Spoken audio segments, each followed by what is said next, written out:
Swarna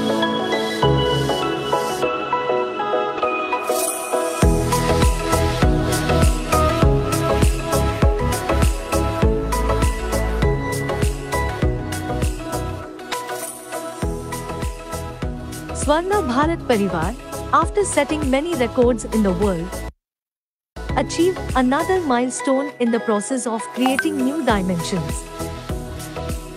Took another commendable step in the service of the society, which is not only making the future of the people, but also making their dreams come true.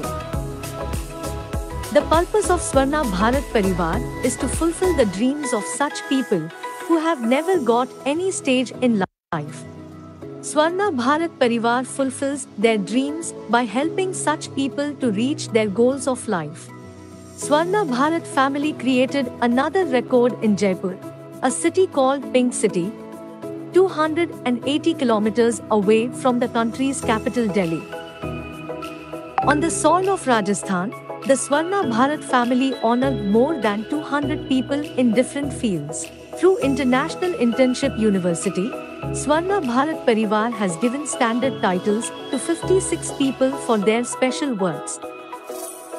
To commemorate the birthday of Ma Roshni Lal Ji, which is celebrated on 8th August, scholarship of ₹1 lakh was given to 21 students in the convocation event held on 28th July 2021 under Ma Roshni Lal International Scholarship Scheme.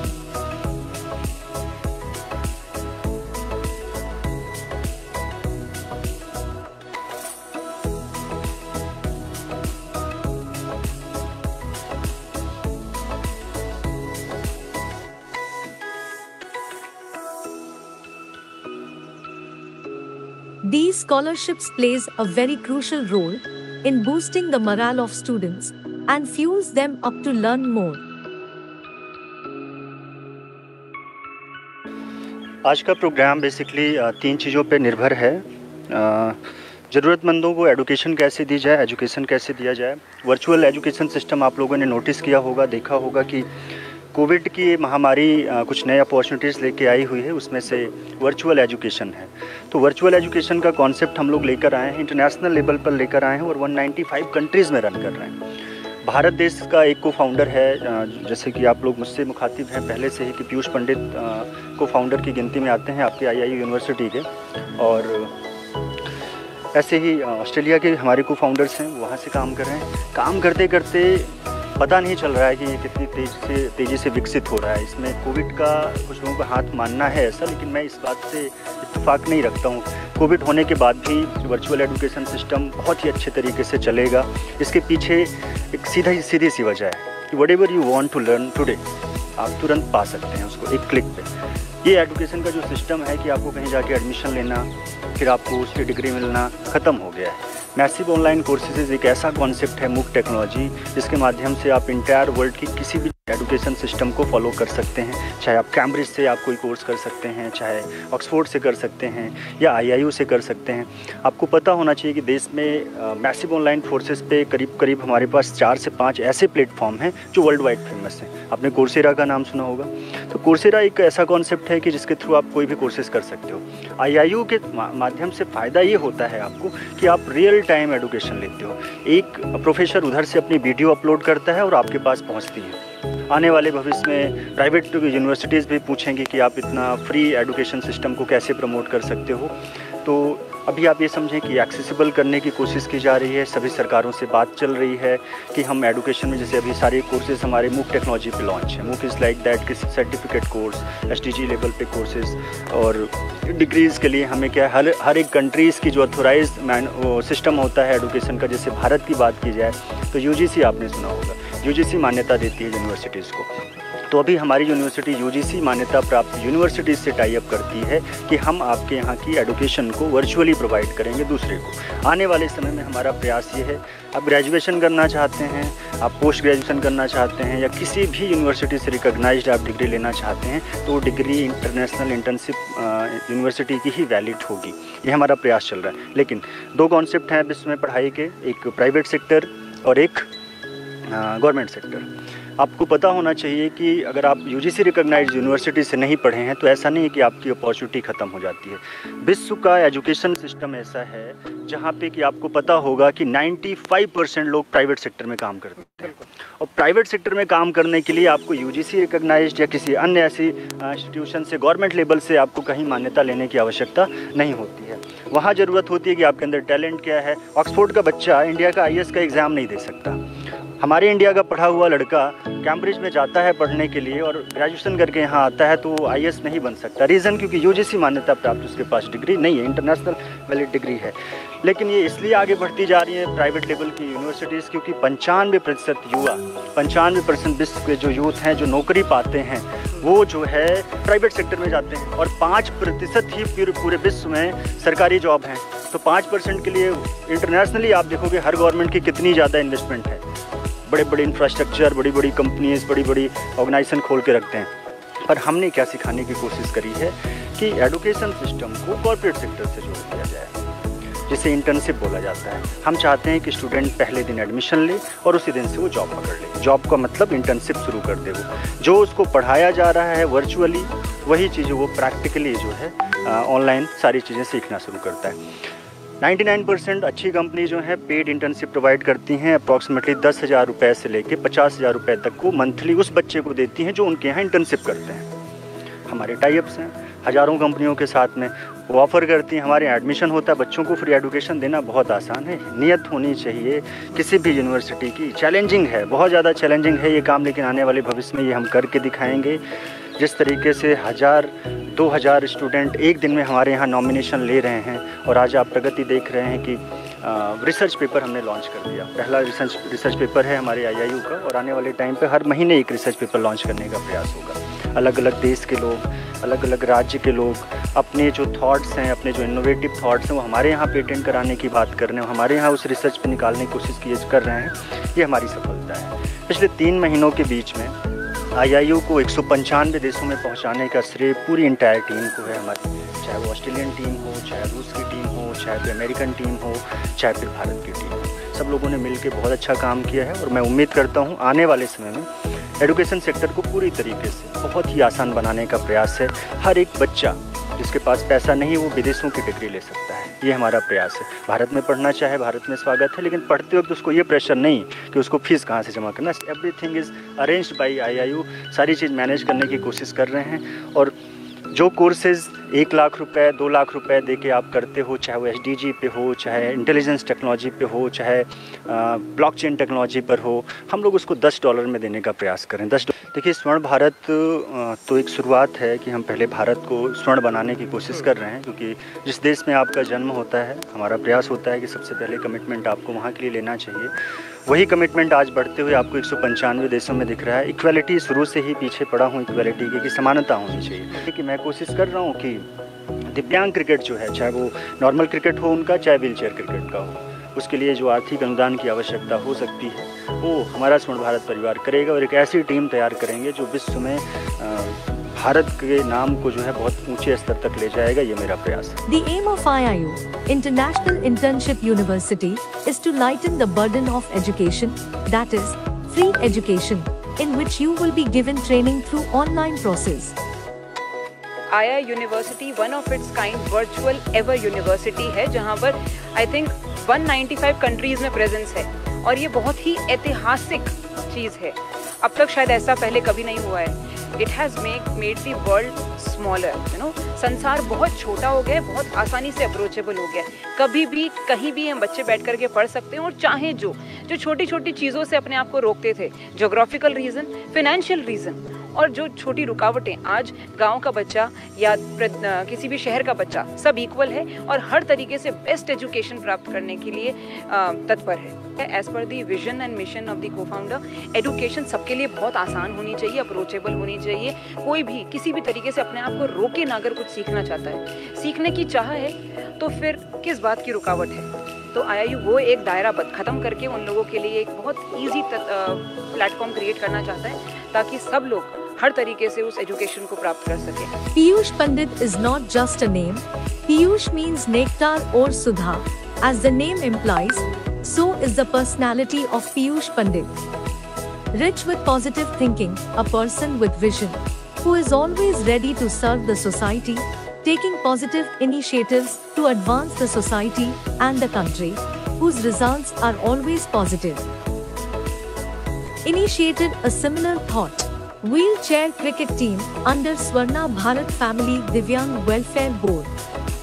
Players who are disabled have been included in the wheelchair cricket team. This is just a beginning. This thinking and initiative will change the attitude of the society, will show a new direction, and will create new records. The dream that Swarna Bharat Parivar Divyang Welfare Board has dreamed. One day it will definitely be fulfilled, and at the international level will give a new identity to the country.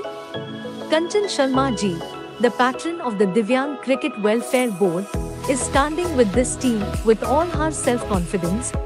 Dr. Pareen Somani, the brand ambassador of the program, is also making a special contribution in the interest of the Divyang Welfare Board.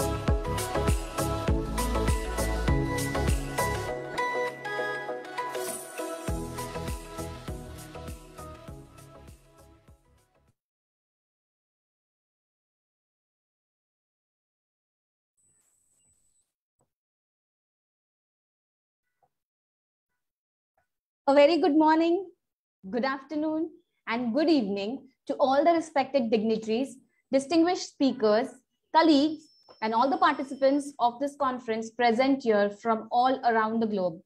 Welcome to this International Sustainable Development Goal Conference 2021, organized by one and only the Iiu-University.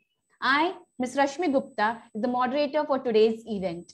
As rightly said by Mr. Edwin Harvey, a day without prayer is a day without blessing, and a life without prayer is a life without power. Before we begin our program, let us invoke the blessings of the Almighty, and to ask for His blessings, let us all join our hands. Let us join together and gather our strengths together as we devote our minds to the soulful prayer dance.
What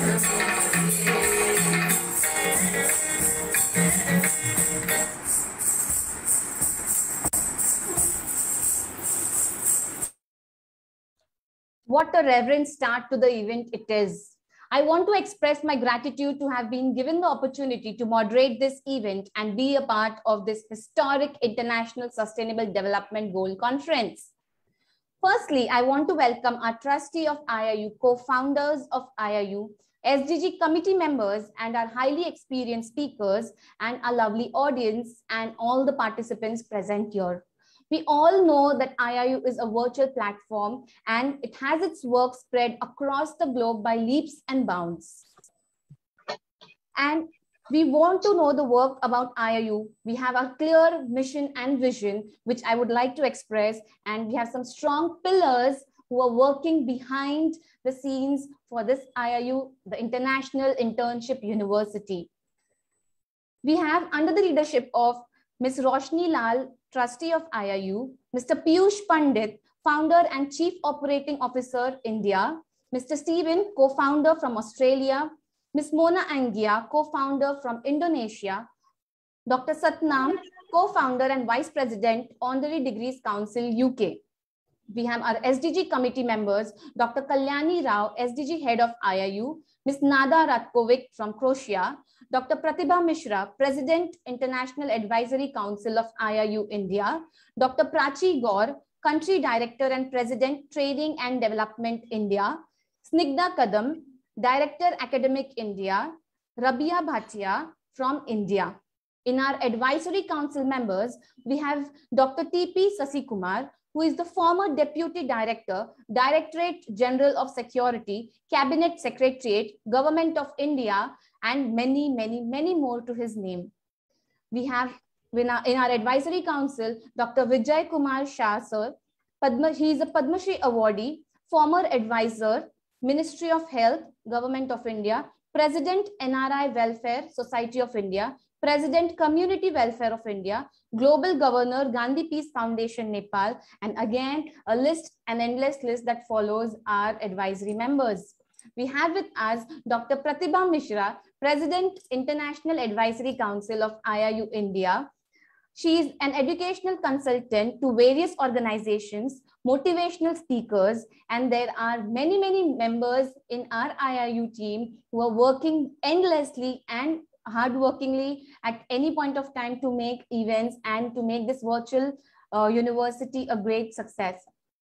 Moving ahead, I would like to say, one day at a time, it's actually how we have been leading to spread the message through this 17 days International Sustainable Development Goal Conference. As we talk about it, the 8th Sustainable Development Goal, decent work and economic growth. I am very excited and I can feel the enthusiasm and the vibes amongst all the speakers. Before we set the platform for the speakers, I would like to tell you more about Iiu. International Internship University is building a better and brighter future for all young learners and committed to provide better and virtual education to all the young learners of the globe. Iiu metamorphizes on the conventional education system by cutting down the additional cost and providing access to more than 10,000 courses and internships to the e-learners across 195 countries and 6 continents throughout the year, with over 150 offices around the world. International Internship University is united in our commitment to provide exclusively free education to all the children and to the youth of this world under this global hub. Iiu has been accredited and affiliated with the World Education Organization and collaborated with all the world's top universities and educational institutions through the platform of massive open online courses. Iiu is providing various certificate, diploma courses, post-graduation diploma, post-graduation courses, and honorary doctorates. Iiu has received many accreditations as per international standards for their innovation, vision, creative ideas, research, white papers publication, as well as national patents.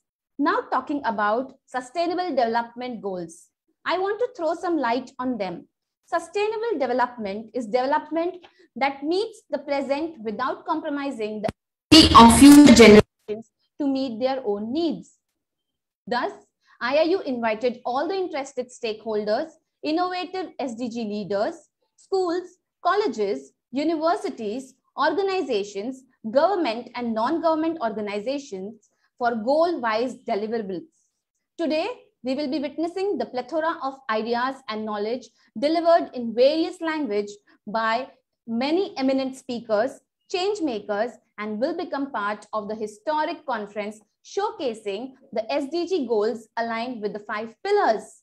By the end, I am very sure that we all will have many new competencies and tactics that we can put together in the right action.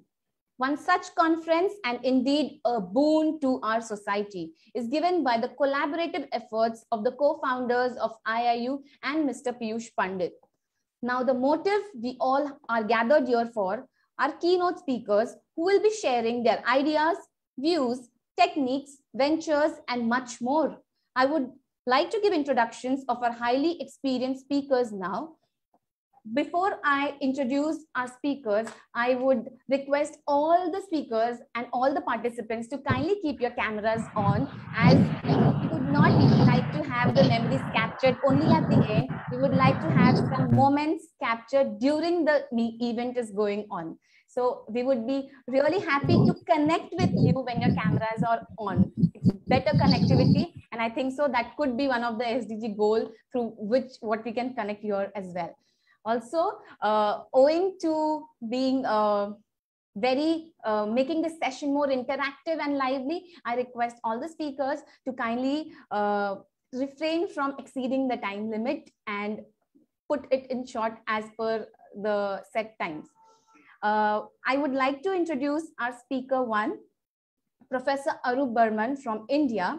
He's a PhD and a professor in literature from Assam University, Silchar, and IIU faculty member. 24 years in business administration, Assam University from Silchar. He has successfully completed 6 diploma, 4 UN PAN, 10 diplomas on research and development. And I can really see the hard work, and 24 years is not an easy thing, sir. I would also like to introduce our second speaker, Biljana Ilkovski from Croatia. I am really sorry and high apologies if I am pronouncing, there's some wrong pronunciation from my end. She's teacher of economic subjects and diploma in economy and administration school from Jalewar. We have a third speaker after that, Dr. Rupali Dhamdhere from India.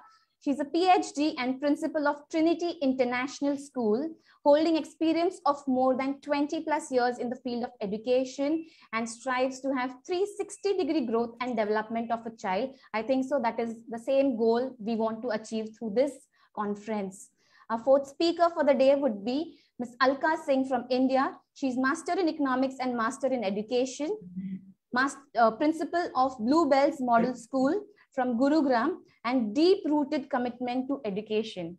My dear speakers, I give you a little time to get the platform set for you. But before I give all over to you, I would like to show you a small glimpse of IIU, of what I had introduced. So here we have the IIU video.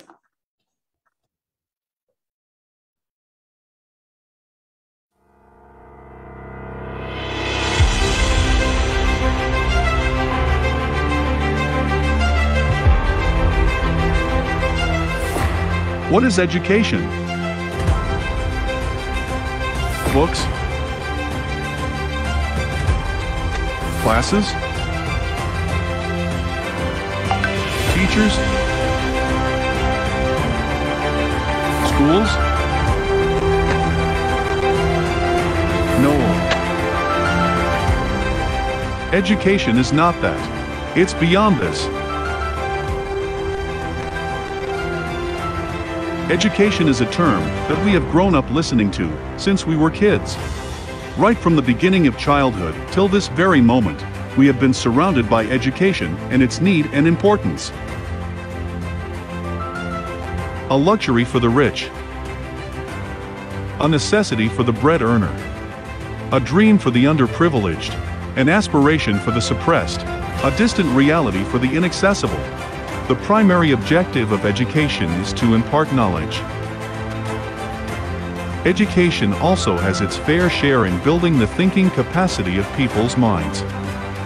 Hence, education supplies people with knowledge and facts and also encourages them to integrate that acquired knowledge into practical and professional lives via necessary training. Education thus also plays a primary role in supporting the economic, social and cultural sector of a country. It's a way to change the future today. The current education system can make people easy to lead, but difficult to drive, is either all academic, all physical, all virtual or all costly. Also, it makes easy to govern, but impossible to enslave. We cannot win over the future by sabotaging our present with extreme disparity. Iiu takes great pride in saying that we're bridging the gaps in education system. We're not just academicians, but also practically oriented. We're not just limited to virtual classes, but also physical exposure.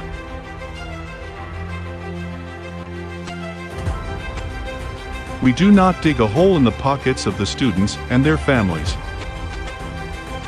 We're everything that traditional education hasn't been. Iiu has already implemented and promoting the MOOCs technology. When we talk about MOOCs technology, it stands for Massive, Open, Online Courses. The word massive is to be understood in the sense that 100,000 learners or more at the same time have open and equal opportunities to attend these courses. MOOCs are truly a tremendous technological leap, and what makes them so attractive is that they don't imply any cost to learners. Iiu has tied up with more than 100 universities to provide more than 10,000 courses to the students, free of cost, with the help of MOOCs technology. We're a revolution in the making, a wind of change. Education is much more charming and intriguing than the temptations of distractions unnecessary. Our education policymakers must look into the problem to make a better system which is more practical and provides hands-on learning to the students. Who are we? The International Internship University is a virtual university with state-of-the-art curriculum, real-life industry exposure, amazing student attention, learning-oriented resources, and most of all, a commitment to make the world a better place. Why do we exist? We exist to fulfill the necessity of the bread earner. We exist to help underprivileged achieve their dreams. We exist to fuel aspirations and accessibility. We exist to provide everyone the luxury of being capable of changing the world. We really do exist to ignite young minds and make them the torchbearers of tomorrow. For a better future. For the legacy of everyone who's left us.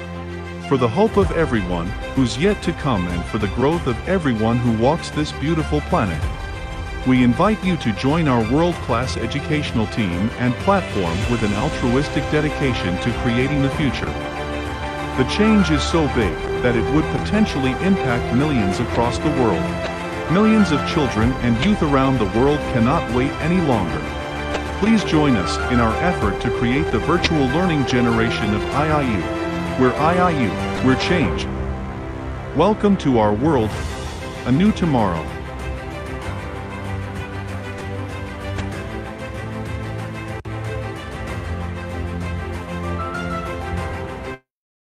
That was a short glimpse of Iiu, and over to our speaker.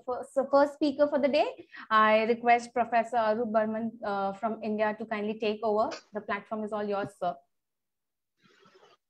Yes, namaste. Good evening to everyone from the Assam and basically from India.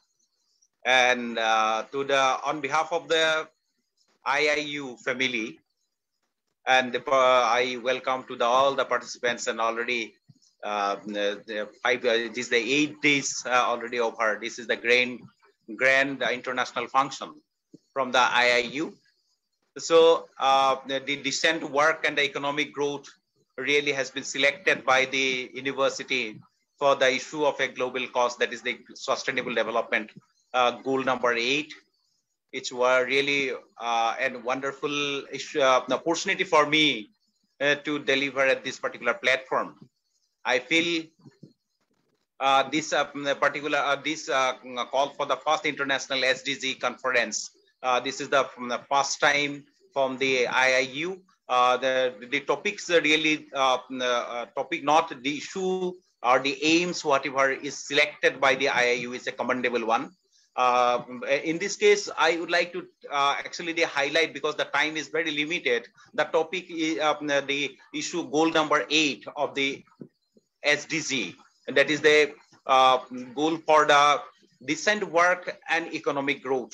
Economic growth, as I am from the basically from the management and the economics, so I would like to touch only a little bit as a beginner of the theme, because the theme is decent work, and it requires a special definition what I understand and my attributes, what I can understand, and at the same time the economic developmental attributes also you have to connect it, and the connecting to the growth and development, and later on we can find what is the meaning of how we can go ahead with the goal by the 2030. This is the global goal, and I think because of the work situations and the decent work that we can create through the decent work. We can create the art. We can create the globe, entire globe with the decent work, and at the same time through the economic developments we can create the decent work. These are vice versa, but the same at the same time, while we take into account from the perspective of economic agencies and from the perspective of the global agencies, even though it's look like a very decent work is a common terminology, very simple terminology, but it has the meaning is very serious and deep. I normally believe on that. The decent work is nothing but it is a secure employment, fair wages, safe working conditions, and the social protections, labor rights standards, labor rights and the standards, and the social dialogue. So this is about the decent work. That means a work must have to have the secure employment, fair wages, and the safe working condition and social protection, labor rights, and the social dialogue. Now the question is that the same for the labor, for the work, basically for the workers, at any work level. We can think about the starting from the agriculture, forestry, and up to the level of even the educational institution, top level institutions, where we can tell decent institution, but there are also problems of indecency. So that is the reason why globally these problems at the IIU and the International Labour Organizations, and they have selected very rightly, selected rightly to achieve this goal. It is a global goal. Now through this one, we can ensure the peace, progress, and at the same time, peace, progress, and the prosperity of the world. If we understand, because many a time what is when the job givers are normally in the global experience is that job givers are at any moment of time, they violate the decent work-life policy. That is the reason why it is important, and at the same time, it's having a very, very critical implication. That is the reason why United Nations and the economics are basically looking ahead of the situations. By the 2030, this is the goal. So the work agenda, while we see about the examples of a work agenda of a various types of countries, they normally, what is the work agenda of a country at the macro level? That is the job creation, right at work, and the social protection and the social dialogues and the gender equality issues. So this is the issue. These are the issues. Actually, at the workplace, because people are normally, because of the deprivations of the job creations or the right to at the work and the social protection, if it is not there, then the dialogue is not there. Gender equality issues are creating really the problems in the minds of the worker, and that is the reason why the workers cannot give the 100% to the work, and at the same time they feel deprived. So that is the reason why the issue of the work agenda at the national level, and like this way India also, or at the all world levels, they are having their own work agendas, but how far they are doing, how much they are doing, suppose the job creations, how much, that requires a very, very critical examination. Right at works, how it is ensured, that requires a very, very critical examination. We have to see the social protection, how it is ensured, and the social dialogue, how it is ensured, and at the same time gender equality issues, how it is ensured.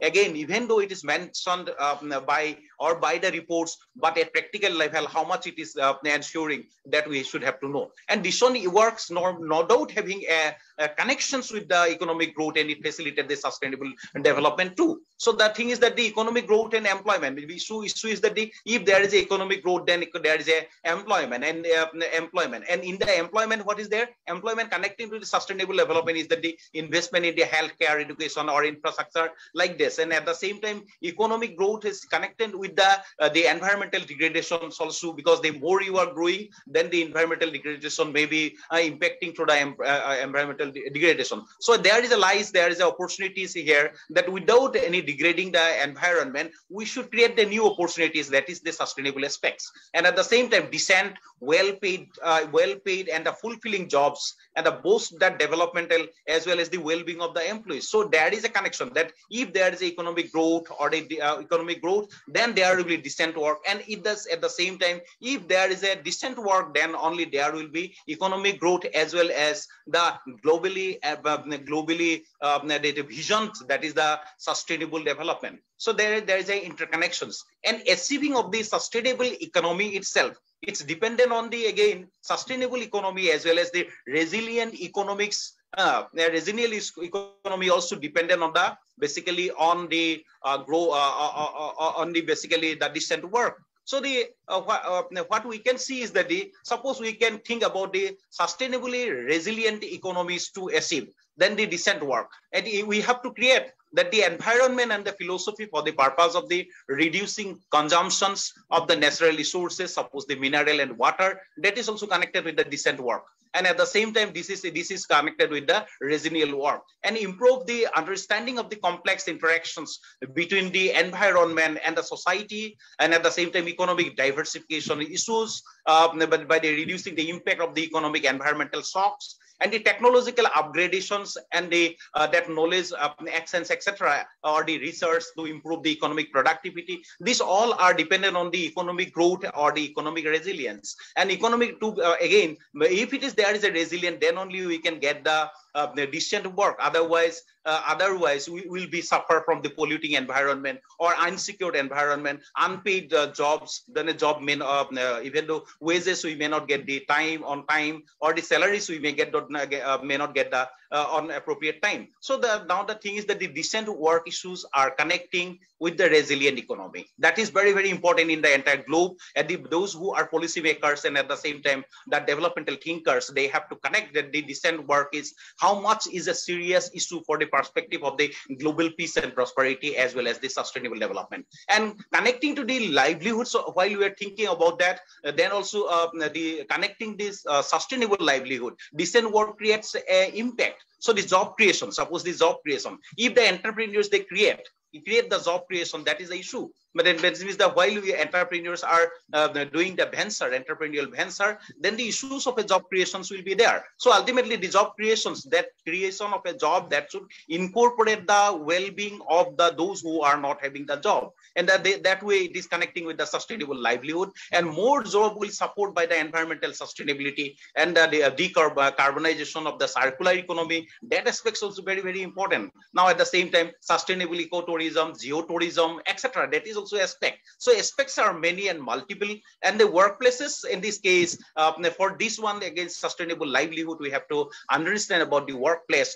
must be safe, secure, and free of the violence and harassment, all kinds. Now that is the livelihood. If there is a unsecured job and the free of the there is not free of the violence, and always there is psychological, then the spiritual, psychological, and the sociological and physical violence occurs in the workplace, then ultimately how people can tell about that we are under civilized condition or the well-being. So like this way. So that speaks about this about the sustainable livelihood, and at the same time there is a connections in case of this the decent work. we have to think about the good jobs and the economic growth are well connected, that we understand. And we can understand in such a way we should have the good job and economic growth aspect is that the sustained per capita economic growth, if we take into account at macro level, achieving high level of the economic productivity, that is the recent work normally ensures, and at the same time promote the development oriented policies. And that is also, but at the same time, this is an input as well as the output, and improve resource efficiency. That is also the issue of a sustainable development, achieving full productive employment for the globe or for the nation, or at the micro level, at the macro level, that is also issue. So the reducing the youth and reducing youth not in the employment or educations, that is this employment or in educations, that is also an issue of the, again, the decent work. Eradicating forced child labor and the slavery, that is also issue, very serious issue in the many of the industry sectors. And the protected labor rights and the safe working conditions, that is the issue, and that is the issue of a politics as well as the economics, as this is the issue of a policies as well as economics also. And at the same time, policies to promote the sustainable tourism, that can be the issue. So like this way, expanding the various access, so expanding to the access to the financial institution, that is also issue of a decent work life. So like this way, the issues are much more, and at the same time, philosophical roots are also much more in the line of achieving the decent work life and the economic growth. These are interrelated from where we to start, whether economic growth first or the decent work later. But the thing is that while we see in the context of the as a worker, I am as a serviceman in the university systems, then also I feel in the university, as any of the universities of the world, even they must have to even think about the decent work life. The work life, maybe giving salary, maybe giving an appropriate room is not decent. There is a many matters which is because we have to ensure through our work, we have to ensure the future generation, basically the sustainability also. And at the same time, the decent work life should be created by the unsecure. The security issues, while you take into account, it's much more deeper, not only the physical security or the physical torture, but psychological security also issue. So that is, we have to, if we cannot generate through the motivation, emotions, and at the same time spirituality, we cannot generate the spirit of the work in the world, then ultimately it will create a negative only. It will create the negative work, negative production. Production may be high, that will not create growth, that may not create that development. Production may be high, income may be high, GDP will be high, but that will go for the what? Bombarding, for the terrorism, that may also happen. So we have to think in terms of the decent work. Through the decent work, we can generate from the work each sectors of the economic activities of the entire world. Through the decent work, we can create the peace and sustainable society. And there lies the basic philosophies. And there lies the basic philosophical roots. And economic growth should be positive force for the whole planet.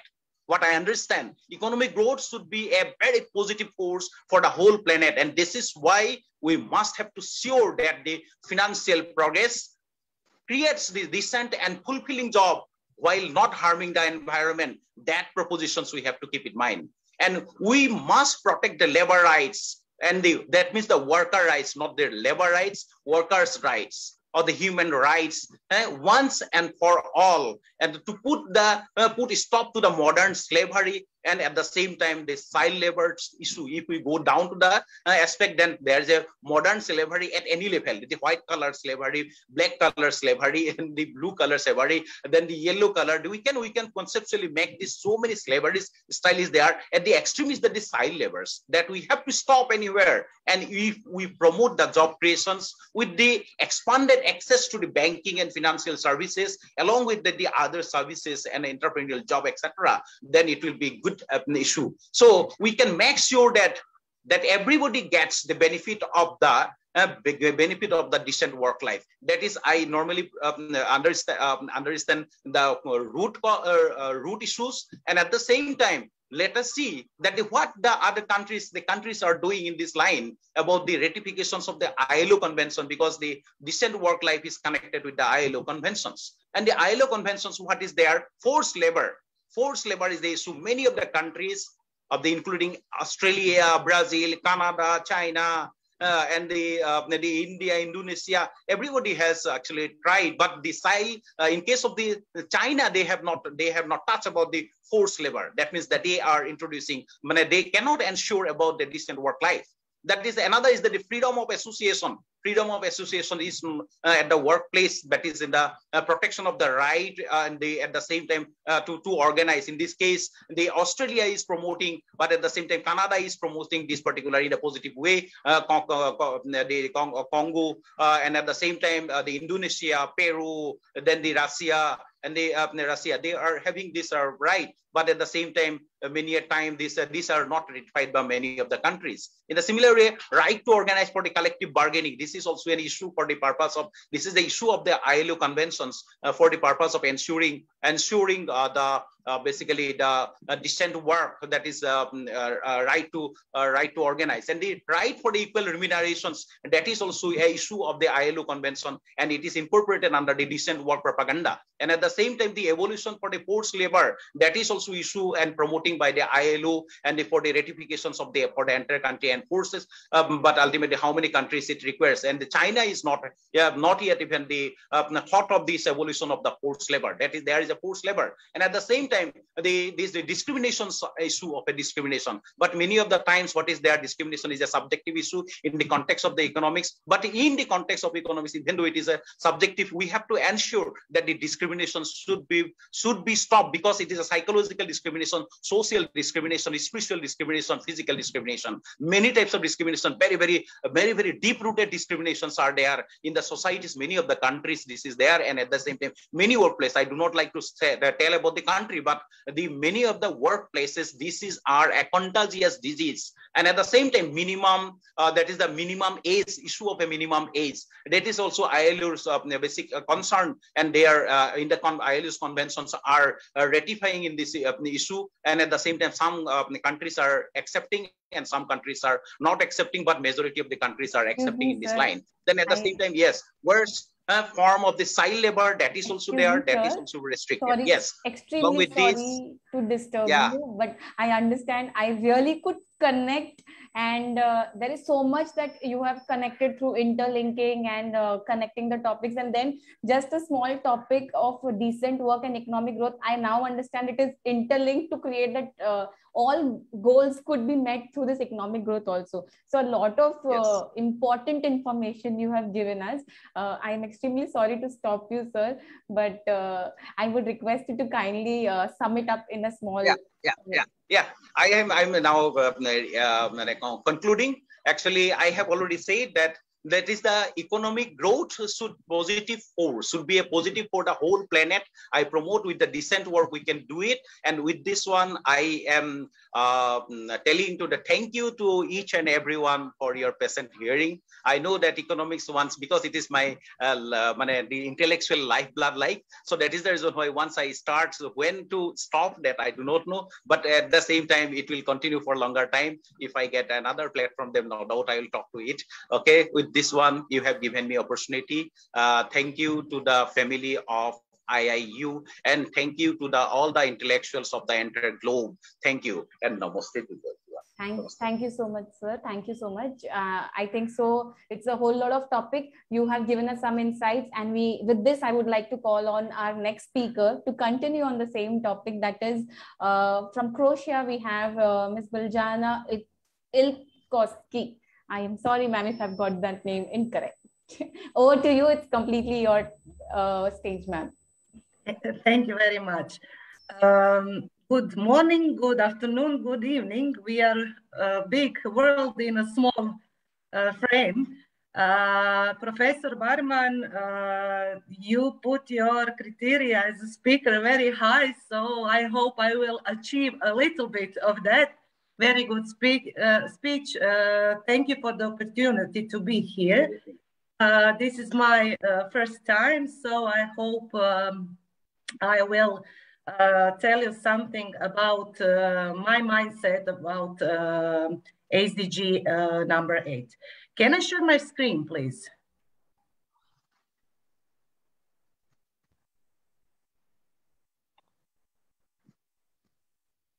Biljana, try now. I gave you permission. Thank you.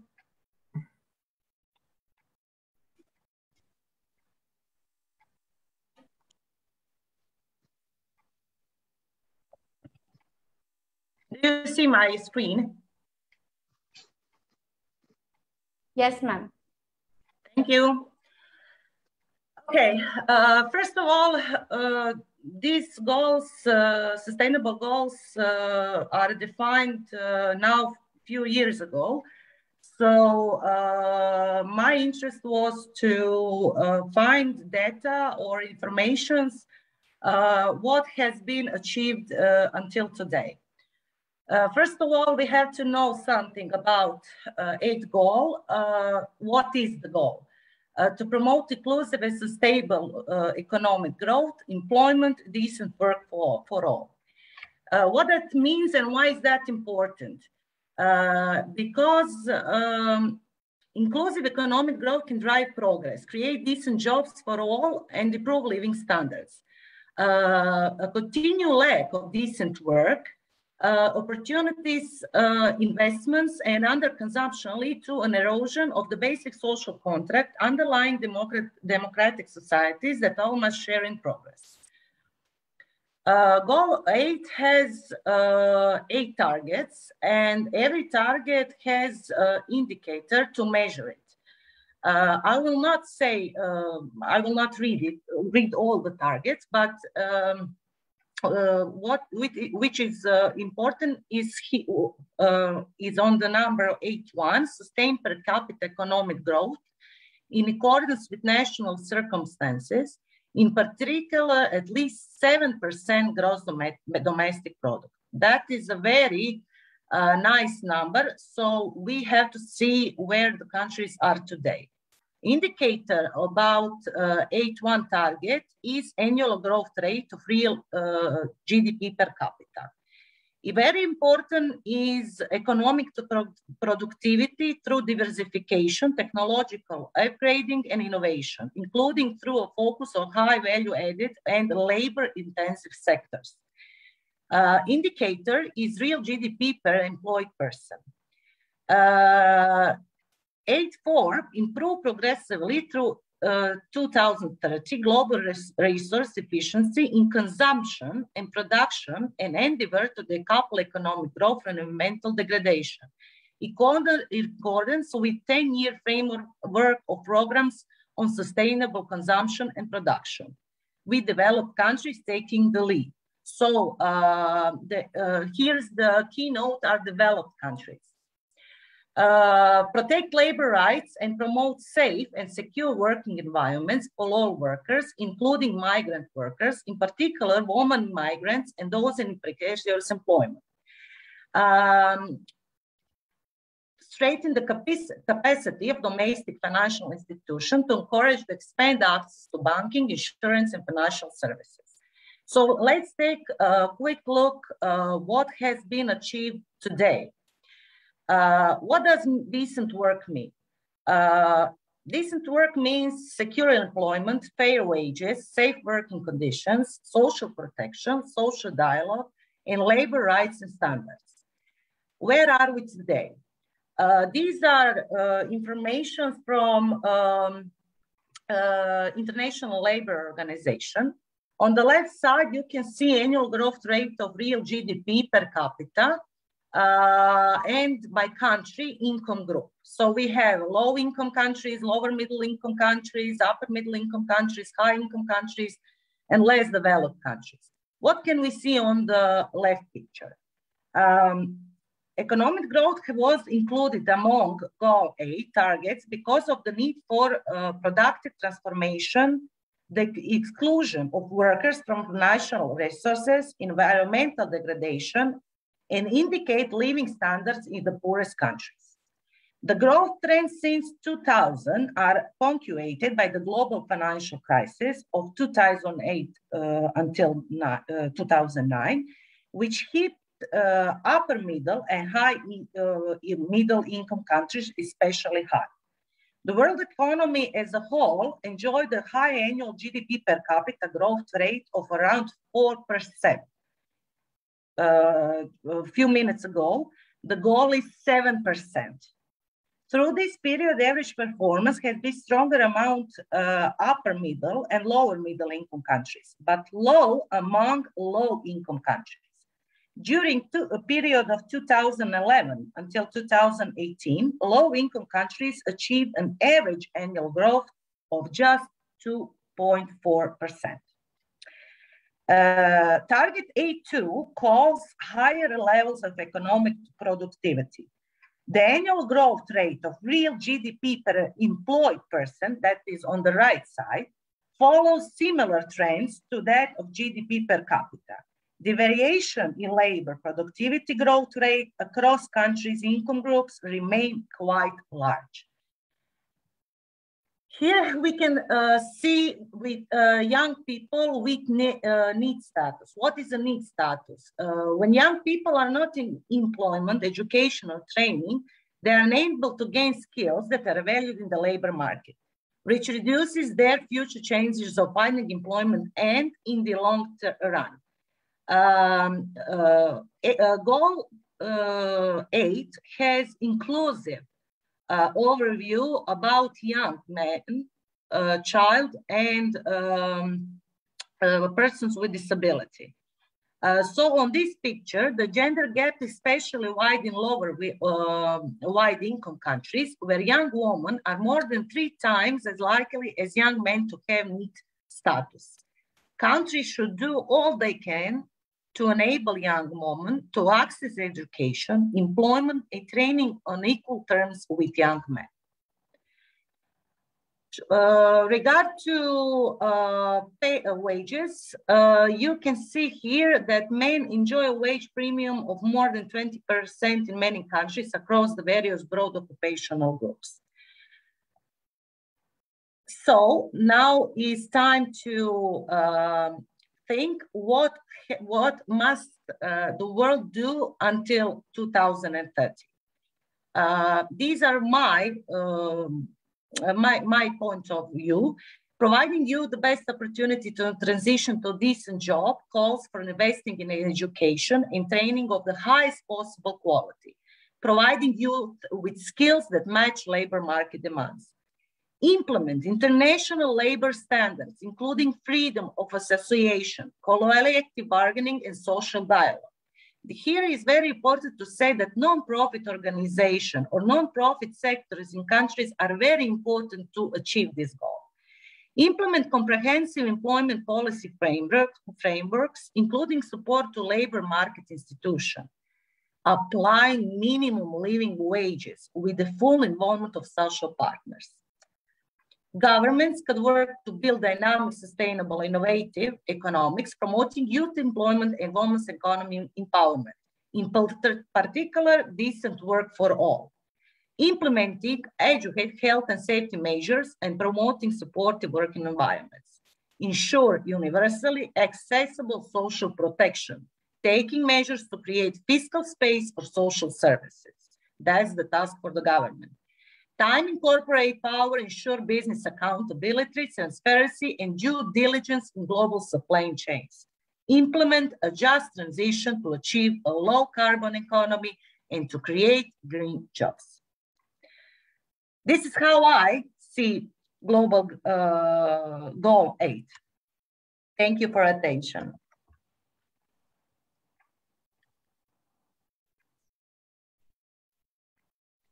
Thank you so much, Ms. Biljana. That was really a lot of insight. I think so. A lot of things getting clear with how is it connected, all different points that could be connected to the economic growth. I would now like to call upon our next speaker for the day, Dr. Rupali Dhamdere, principal from Trinity International School. Over to you, ma'am. Thank you so much, and greetings from Trinity International School, Pune. I am the principal of this beautiful campus, and today I would like to throw a little bit light on what we are talking about, that is decent work and economic growth.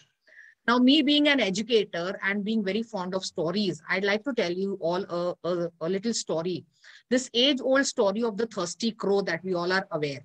Now, we would wonder, how am I going to, or how is this thirsty crow story related to economic growth? So if we remember the story that this crow is thirsty on a summer, afternoon, and is looking for water but cannot find water, and then he looks for water and it is at the bottom of a pitcher, and the crow finally, picks stones and puts them in the pitcher, and the water level rises up, and this is how the crow drinks water, right? This is the age-old regular story. Now, if we want to give it a little bit of a twist, and we want to talk about economic growth. So in today's times, when a crow is thirsty, the crow should be able to find water at any tap that is closest to the crow.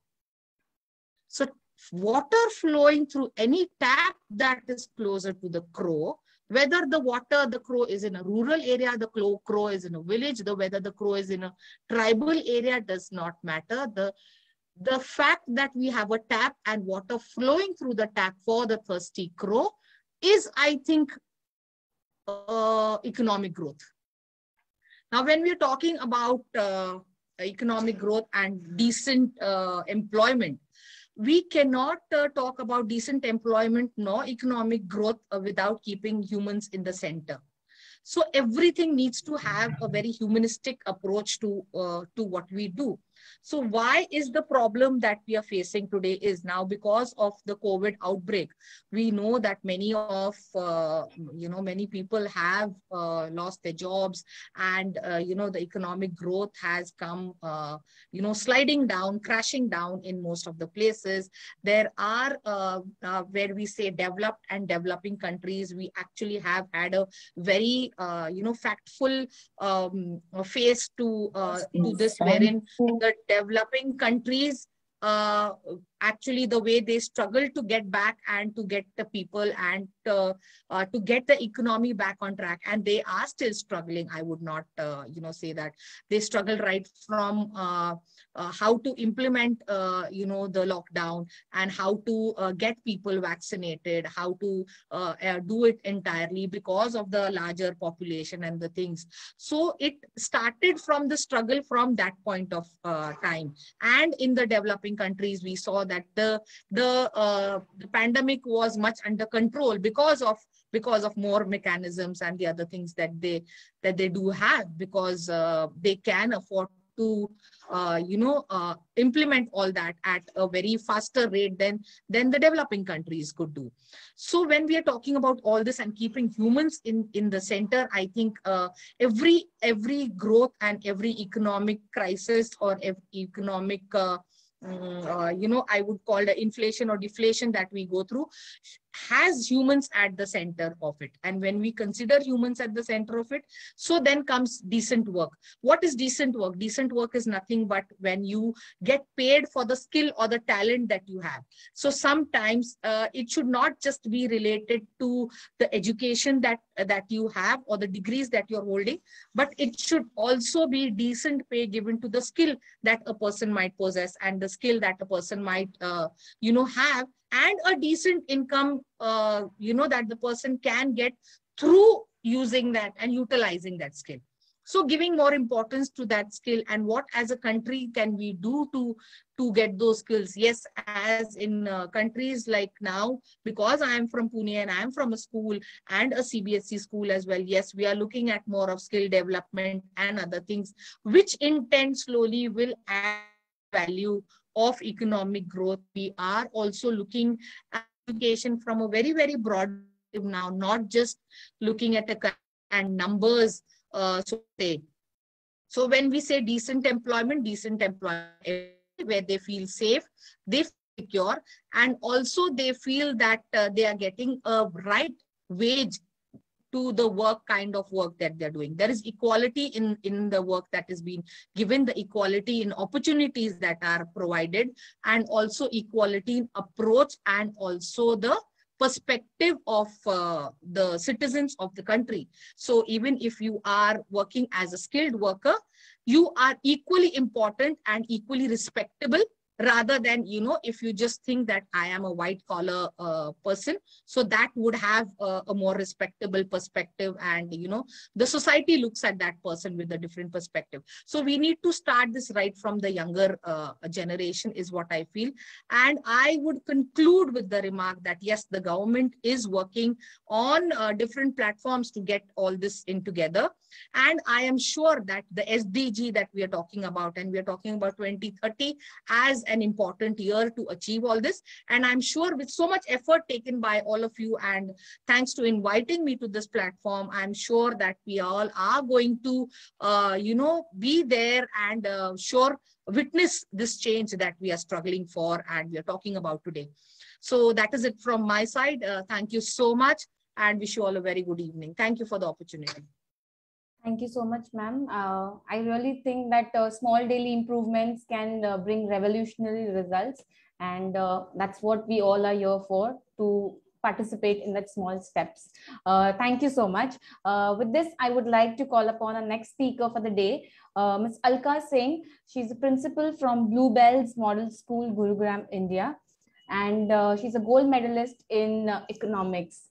Ma'am, it's complete. The floor is all yours. Thank you so much, Rashmi. First of all, I would like to thank all of you to give this opportunity to speak on a topic what I think I'm passionate about. When we are talking about economic growth, I think I'll just put it up like for each one of you out here. I'm sure how Professor Roop spoke, it was absolutely clear to each one. Economic growth, when we are talking about, what does it actually mean? Economic growth technically means that all the factors of production like land, labor, capital, entrepreneur, all of them together, they produce goods and services, right? The moment the production takes place, give it a thought. What happens? How do we produce? When we are producing, we require the labor, we require the other resources. So production generates income. Remember that. How? Via employment. So that's what we are going to talk about right now. How critical is economic growth to every economy? That's most important. Any economy, whatever we are talking about, remember, but when we are talking about economic growth, I might start off with production in such a manner that I have child labor over there, I'm not providing the right wages, the labor laws are not followed. That is not an economic growth, actually. So it is sustainable economic development, what we should be talking about. Sustainable when we are referring to catering for the environment, catering for each individual's self-esteem, talking about employment in the right manner. When I say employment in the right manner, that technically means if I'm qualified to be at a particular post on a particular salary, I should be getting that. So that's what this goal when we are talking about.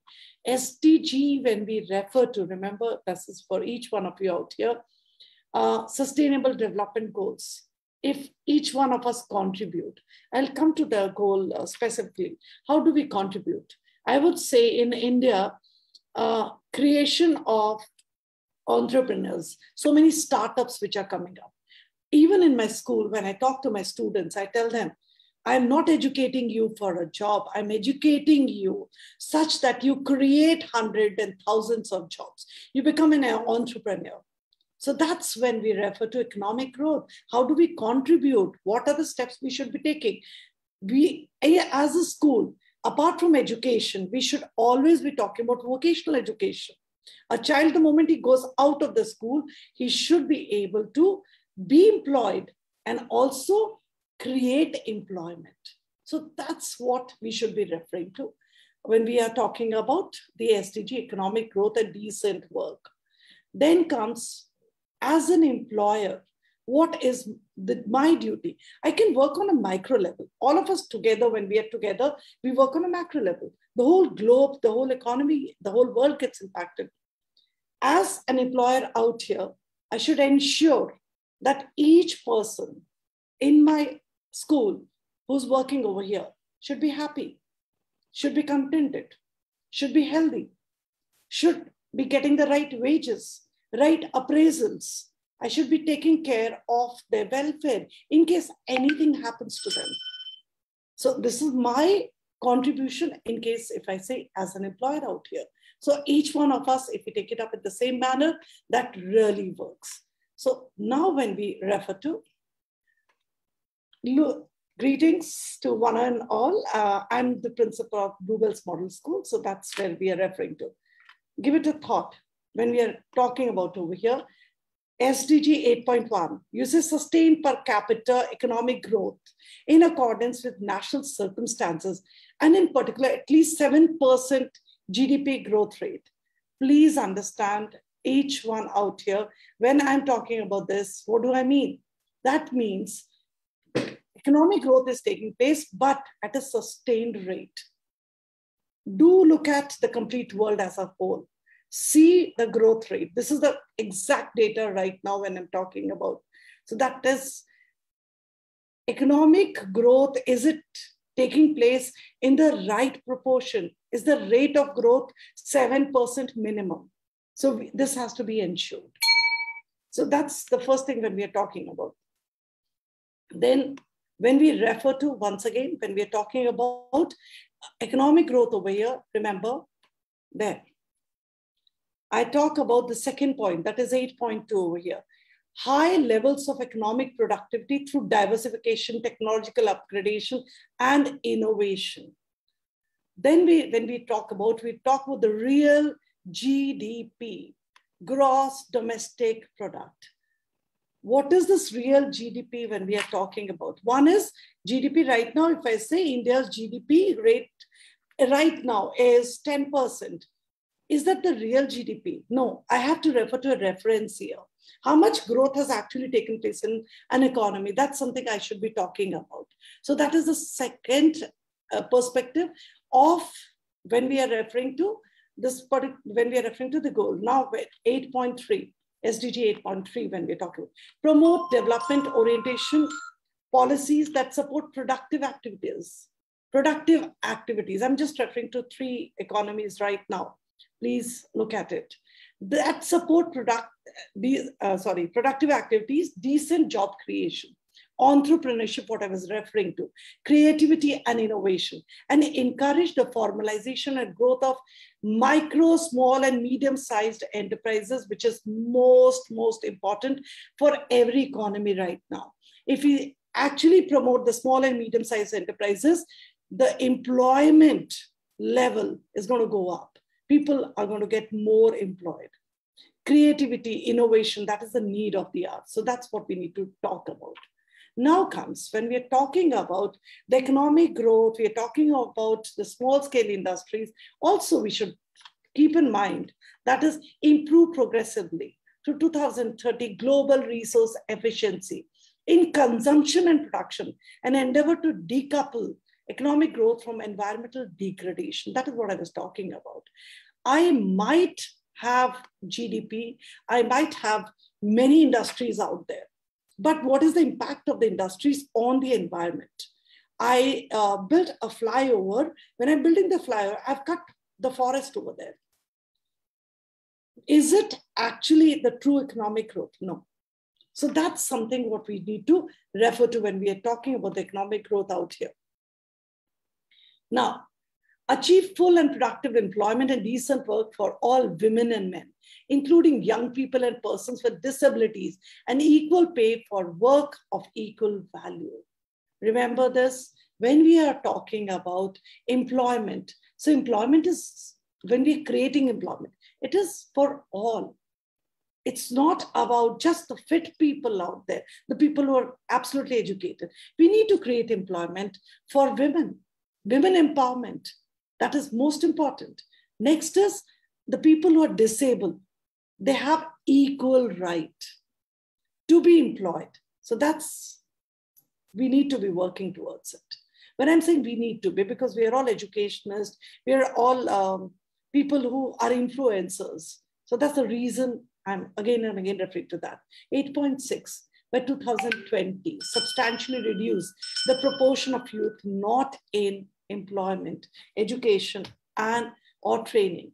That means proportion of youth aged 15 to 24 years, not in education, employment, and training. We need to reduce that.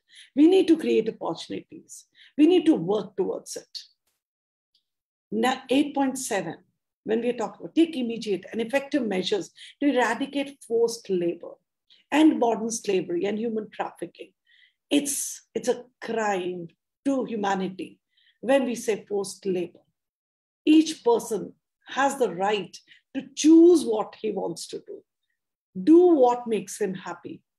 That's something where we actually should be taking care of, and eliminate the worst forms of child labor. Child needs to have his childhood. Decent work is for the people who are to be employed, not for the child. Recruitment, use of child soldiers. It's a cruelty to humanity, to be ended in all forms. Protect labor rights. When we are referring to labor rights, when I talk about labor rights, safe and secure working environment, I might have a person working in, let's say, coal mine. So I need to take care that the person who's working in the coal mine is safe, secure, the right environment, his health is perfectly fine. So that's something what we need to really take care of. And also including migrant workers, in particular women migrants, and those in precarious employment. So that has to be, their rights have to be protected. 8.9, by 2030, devise and implement policies to promote sustainable tourism that creates jobs and promotes local culture. I think the platform where we are right now, this is a platform where we say that we're all together. And in case we start exploring each other's country, are we not actually promote sustainable tourism? Strengthen the capacity of domestic financial institutions to encourage and expand access to banking, insurance, and financial services for all. Every single child above the age of 15 should be having an account. This is important. Now, thank you for giving this opportunity. I would put up a request to all these, the 67 participants which are visible out here, saying that we can be speaking about it. We can have the awareness about it. But I think coming to this platform, more important is we take steps towards it. Even if you're taking small steps, it's important. Create decent work. The moment you create this decent work, production takes place. Production is taking place. How? Employment is increasing. When employment goes up, income is going up. The moment income goes up, the GDP, the growth rate increases. Most important is sustain it. Not 1 year I have 8% growth rate, the next year I have -2%. No, sustainable economic growth is what the whole world should be looking at. This is a global economy. It is not about India or respective countries. It is about all of us together. Thank you so much, Rashmi and Ms. Nada, for giving me this opportunity. Thank you. Thank you so much, ma'am. And thank you for all those insights in knowing more about the economic growth and development. To accomplish great things, we should not only believe, but act, not only plan, but execute it. It said, one child, one teacher, one book, one pen can change the world. A teacher plants the seeds of knowledge, sprinkles them with love, and patiently nurtures their growth to produce tomorrow's dreams. That one teacher or one figure is a figure which leads to the new future of the country and leads the new generation of leaders. IIU will soon be starting teacher accreditation courses, and you all can avail the opportunity to become a global recognized teacher. Thus, all the great teachers present here today can represent their country on an international level. Global teachers will get 1 year training from IIU. The global teacher recognition will lead to personality development, training of the teachers for international level skills, development and sound knowledge of the technology used around the globe, but will also lead to viable earnings through all these developments. Other than this, I would like to share one more thing with all of you today. Dr. Sarvapalli Radhakrishnan National Teacher Award 2021. Swarna Bharat Parivar, SBP, is organizing a ceremony of honor for teachers principals, and persons associated with educational institutions, literatures, social concerns at the national level, proposed as a virtual summit in New Delhi on September 5th and 6th on National Teachers' Day. Eminent educationists, literatures, and social personalities of the country will participate in this function. If any of you are eligible, teachers, principals, and educational institutions, social workers for the above awards in the eyes of any great person, then please do send the following information. The details will be shared in the chat box. I just want to add to this that a great teacher always makes a great nation. Now, moving forward, I would like to share a glimpse of accreditation by IIU.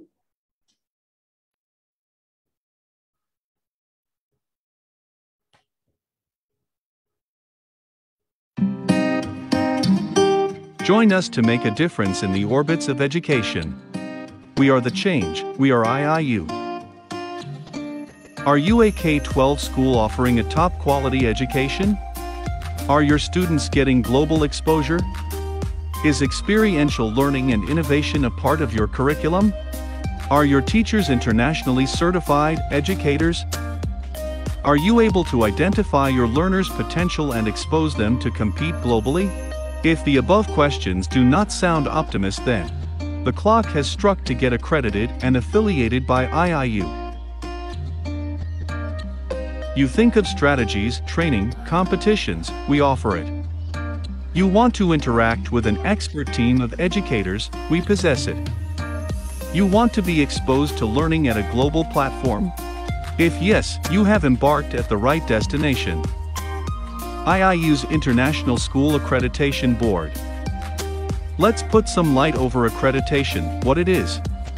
Why do we need it? Simply put, accreditation is value. In today's challenging world, it is extremely important that institutes or schools be accredited and approved with the institutes, meet certain standards. Accreditation assures employers that the graduates of an accredited institute are ready to face challenges and rigors of the modern world. The students who graduate from accredited institutes and schools have access to enhanced opportunities and employment and global mobility. IIU accreditation affiliation has no bars for any boards like state boards, CBSE, ICSE, IGCSE, IB.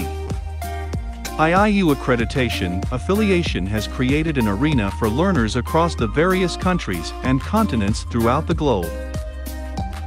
What are you waiting for? Apply now. IIU's International School Accreditation Board.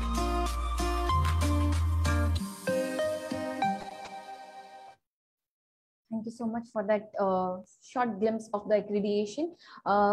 Before I call upon our next speaker for today, I request all the speakers to kindly limit yourself, and we all know there's a lot of experiences you wish to share with us. If you can put it up to 4 to 5 minutes, it would be really great. I would now like to call upon our next speaker, Dr. V. Vasanta Kumar from India, a PhD, Head and Assistant Professor from Nagarathinam Angulamal Arts and Science College, Madurai Kamaraj University. Request you, sir, to kindly share your thoughts on SDG Goal 8.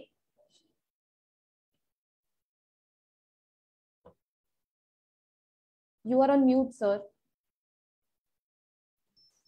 Very good evening to my brothers and sisters in this universe. Actually, this is a wonderful opportunity for me. So I thank IIU University members, especially Iiu Pandey sir, and also the Pradeepa ma'am, and all the coordinators. And also I thank Rashmi Gupta ma'am, the moderator. It's my pleasure to share my views on this forum. Before that, I thank my Nagarathinam Angulamal Arts and Science College secretary and my principal for this wonderful opportunity. Economic development. We are talking about decent work and economic development. Is not only a simple program. It is a policy and also activity. How we are going to improve our economic level in this society. So we have so much level to improve, to expand job level, to expand industry and revolution, to introduce new ideas in business areas, to introduce economic level as in the previous, comparing with previous stage, and to increase tax value and to improve quality of life. These are the basic ideas. But before that, we want to discuss about one thing. We want to create consumer awareness. Without consumer awareness, we are not able to develop economic level in the universe. So to provide awareness, especially in the consumers level, because there are so much of lack in the consumers awareness, especially waste management system. So we want to control waste management. We are talking about in future development, what we are in the present stage. That is the main thing. We have so many companies in, especially in India, in the universe. But how we are going to save that product? That is things.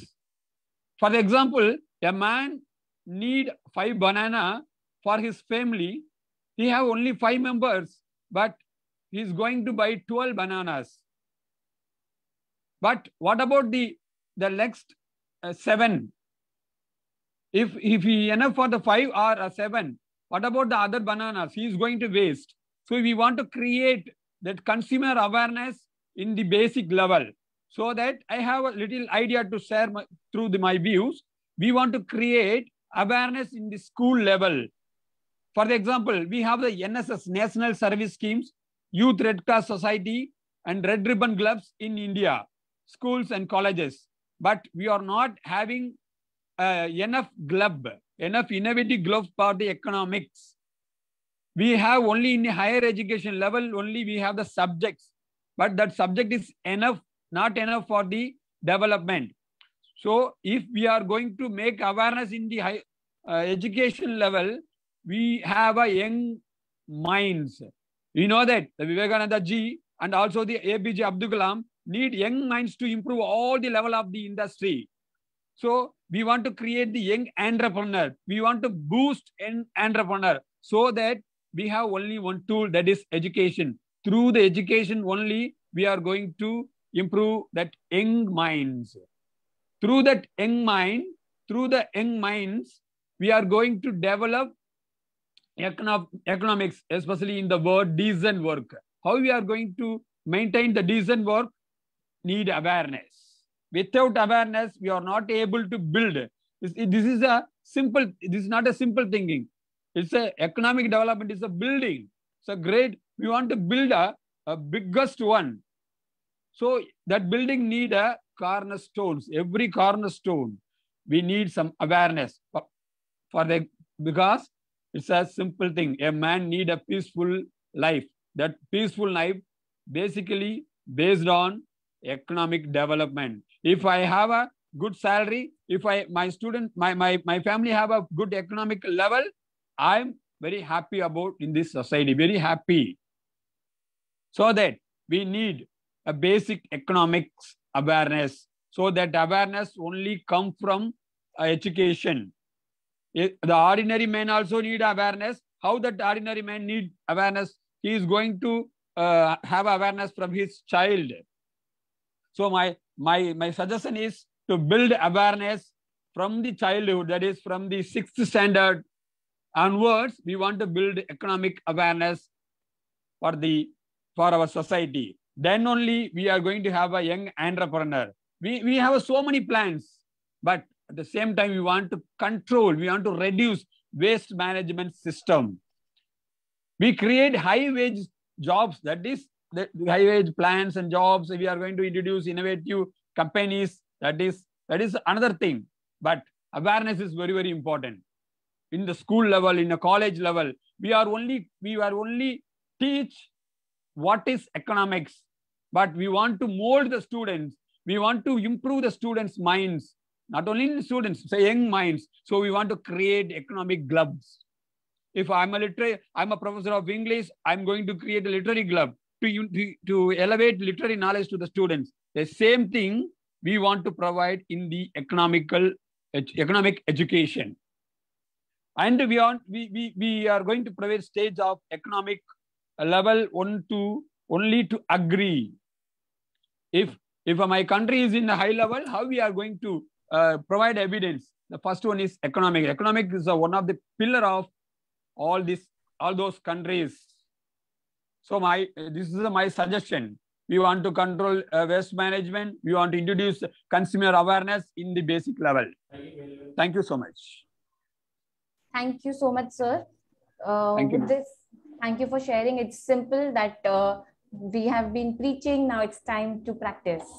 And with this, I would like to call upon our next speaker from Nigeria, Clemencia Tina, MSc International in Human Resource Management Leadership Development Consultant, Executive Director on the John Maxwell team, faculty member, the John Maxwell team, Kingston University, London, and the John Maxwell team, John Lugard's Consulting Services. This floor is all yours.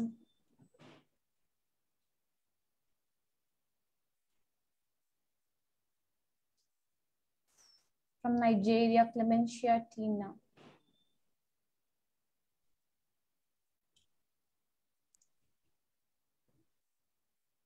Miss Rashmi, she is not here. Okay. Thank you so much, ma'am. I would like to go on to our next speaker from Yusuf Suleiman Kandamai from Chad, Functionaire Administration College. Request sir to kindly give your insights on SDG goal number 8.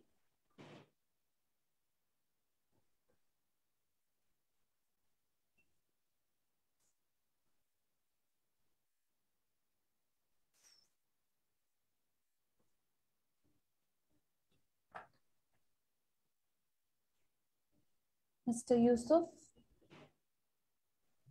Mrs. Rashmi, when you call somebody and he's not here, maybe he will join us later, so you can go to another speaker. Thank you so much, ma'am. Thank you so much. Our next speaker for today, we have Professor Ravinder Rane. He's a professor of economics and internationalization, project leader NWU from Business School, Northwest University, Mahikeng, South Africa.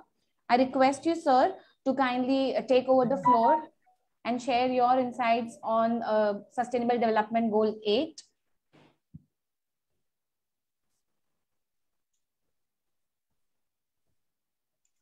Probably let's move on to our next speaker from Croatia. Rashmi, are you calling me? Yes, sir. Yes. Please. Okay. All right. Thank you very much. Good afternoon, ladies and gentlemen, or good evening in India, and good afternoon, South Africa. Well, it is indeed a great pleasure to be part of this particular international forum, which is very pertinent for all of us, for the entire globe, to discuss on the special or sustainable development goals. And the conference, I must appreciate the International Internship University for putting efforts together to bring all of us from different corners of the world to share some of our views. Well, today's topic, the goal 8, which is very, very important. Of course, it also tried to encapsulate for the entire 17 goals as well, directly or indirectly. That is decent work and economic growth. As a professor of economics with about 3 decades of experience, I got a lot to talk, but just I would like to share only a couple of insights with you in the interest of time. The point of the matter here is that the previous speakers were speaking about economic growth and the decent work. We economists believe that there is a strong correlation. There's a strong bond between a decent work and the economic growth. So they are the two sides of the same coin. They cannot exist without one. So they support each other. So therefore, they have to go hand in hand. And if you look at the coin, one is head and other is tail. So economic growth is also, getting probably from the decent work and the productivity of the employees of the nation. So without going to the much details of that, ladies and gentlemen, I'd like to touch that economic growth, it not necessarily mean anything because the numbers doesn't change the lives of the people and the standard of living of the people or the welfare of the people. There are so many people in this world, out of 7.8 billion people living in this planet, and they are, majority of them, probably about 50% of them are living in a vulnerable situations with a lot of poverty, destitution, and inequality, and so on and so forth. So now the decent work, how do we achieve the decent work? So achieving decent work is not an easy phenomenon because we have so much exclusivity among ourselves, so much deviation among ourselves, and so much inequality that is persisting in terms of ethnic groups and in terms of regionalism, in terms of nationalism, in terms of so many other variations that we have. So achieving the decent work, we have.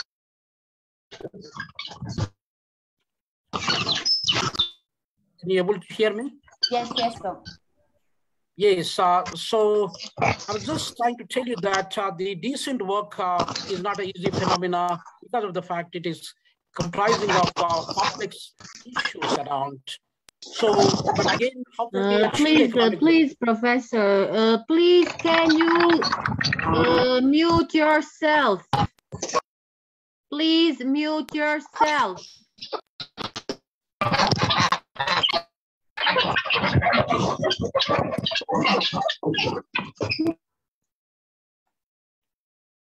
Professor Nada, can I conclude my speech or? No, you can continue, Professor, okay. But there were big noise. I see, yeah, thank you for that. So now let me give you the perspective of South Africa, for example. South Africa is the largest economy in the African continent for quite some time. I think, colleagues, can you please mute yourself? There's a noise, background noise coming up. Yeah, I was just trying to give the example of South Africa as a nation, one of the vibrant and dynamic nations, which is also part and parcel of the BRICS, and where India is also shared that particular platform. So in South Africa, once upon a time, maybe about 8 to 9 years ago, it used to be the largest economy in the African continent. But what happened now? Although South Africa remained the second largest economy in the African continent after Nigeria, but now the problem remains here. For the past 1.5 decades, the economic growth in South Africa has been tumbled down. We are hardly experienced, particularly for the past 2008 onwards, we never experienced a 2% positive economic growth rate. For a nation where we achieving 6% economic growth rate at one stage, we couldn't able to achieve 2% economic growth rate. Particularly for the past 3-4 years, we were achieving minus economic growth rates, minus probably 1, minus 2, and 0.7 last year or before the pandemic, we were experiencing 0.7% economic growth rate, where it is less than 1%, ladies and gentlemen. So meaning that there are some African countries, such as Ethiopia or Tanzania, for example, their economic growth rates between 7 to 8%, where when you compare the size of the economy of Ethiopia and South Africa probably 4 times bigger than Ethiopia in any kind of economic measurements. But this is what is happening. So the people living in Ethiopia, the people living in South Africa, if we compare, now what does that mean? Economic growth rate, is it contributing in any manner, in any positive way to the people's living standards?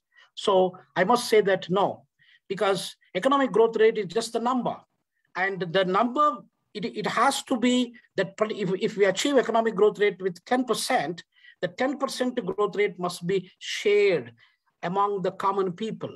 When a common man is benefited from that particular 10% growth rate, then we can say the growth rate is sustainable and it is making some sense. Now, for instance, China, for the past 30 years down the line, it was growing at the rate of 15% for about 1.5 decades. And maybe for about 30 years period, about 8 to 8.5% it was growing actually. So can we say that China is achieved in terms of decent work, in terms of the economic growth rate? Then we can say some extent, because China is the only country in the world that can lift about 700 million people out of poverty. So they achieved the growth rate, and the growth rate is also reflected on the common man and reducing the poverty. So that is making some sense. So in South African context, I was telling you, just I would like to conclude in about a minute or so, ladies and gentlemen, that now South Africa, once upon a time, it was the largest economy in the African continent, among the top 20 economies in the world. Now it is battling with the severe unemployment problem. For example, a few days ago, I think 2 or 3 days back, there was unemployment statistics that was released by the government, and it is climbing up every year. Now it is about 35% unemployment rate, which is one of the highest in the world. Now, how do we, so the number of people working in South Africa are lesser than the number of people not working in South Africa. So this is not making sense, actually. So ladies and gentlemen, in the interest of time, and one has to think that, so achieving decent work and achieving economic growth rate, this is the complex phenomena. By 2030, United Nations of the world is not going to achieve this.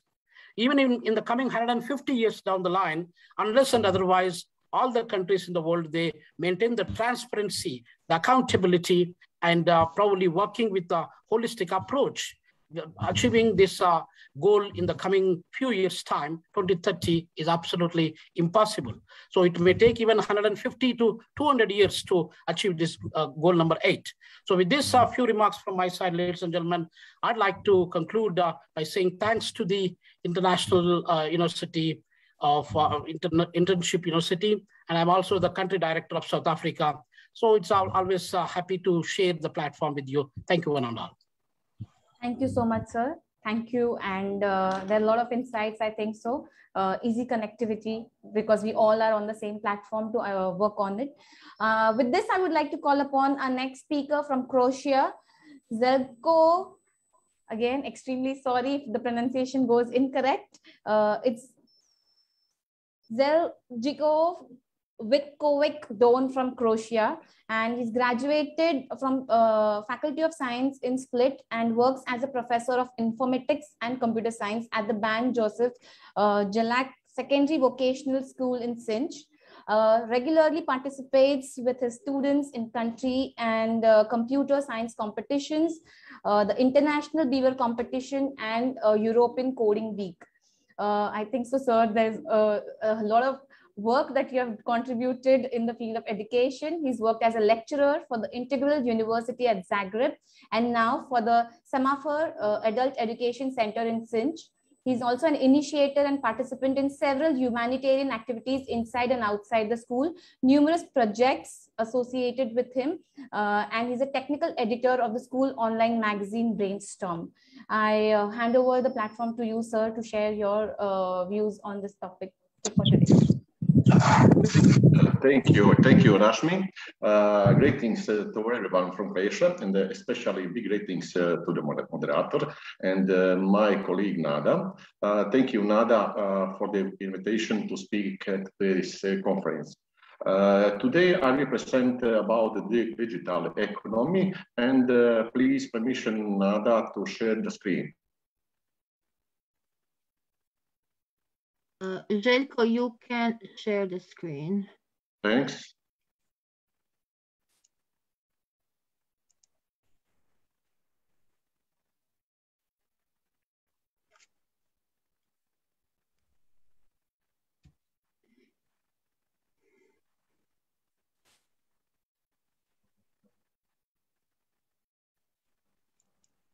It's okay, Nada?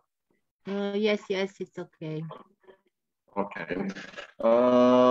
New economy or digital economy. One moment.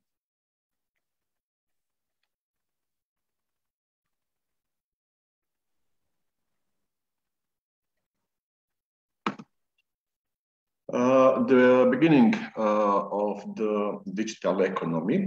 In April 2014, Uber, a startup company, just 5 years earlier, flooded the European transportation market with its shared transportation app.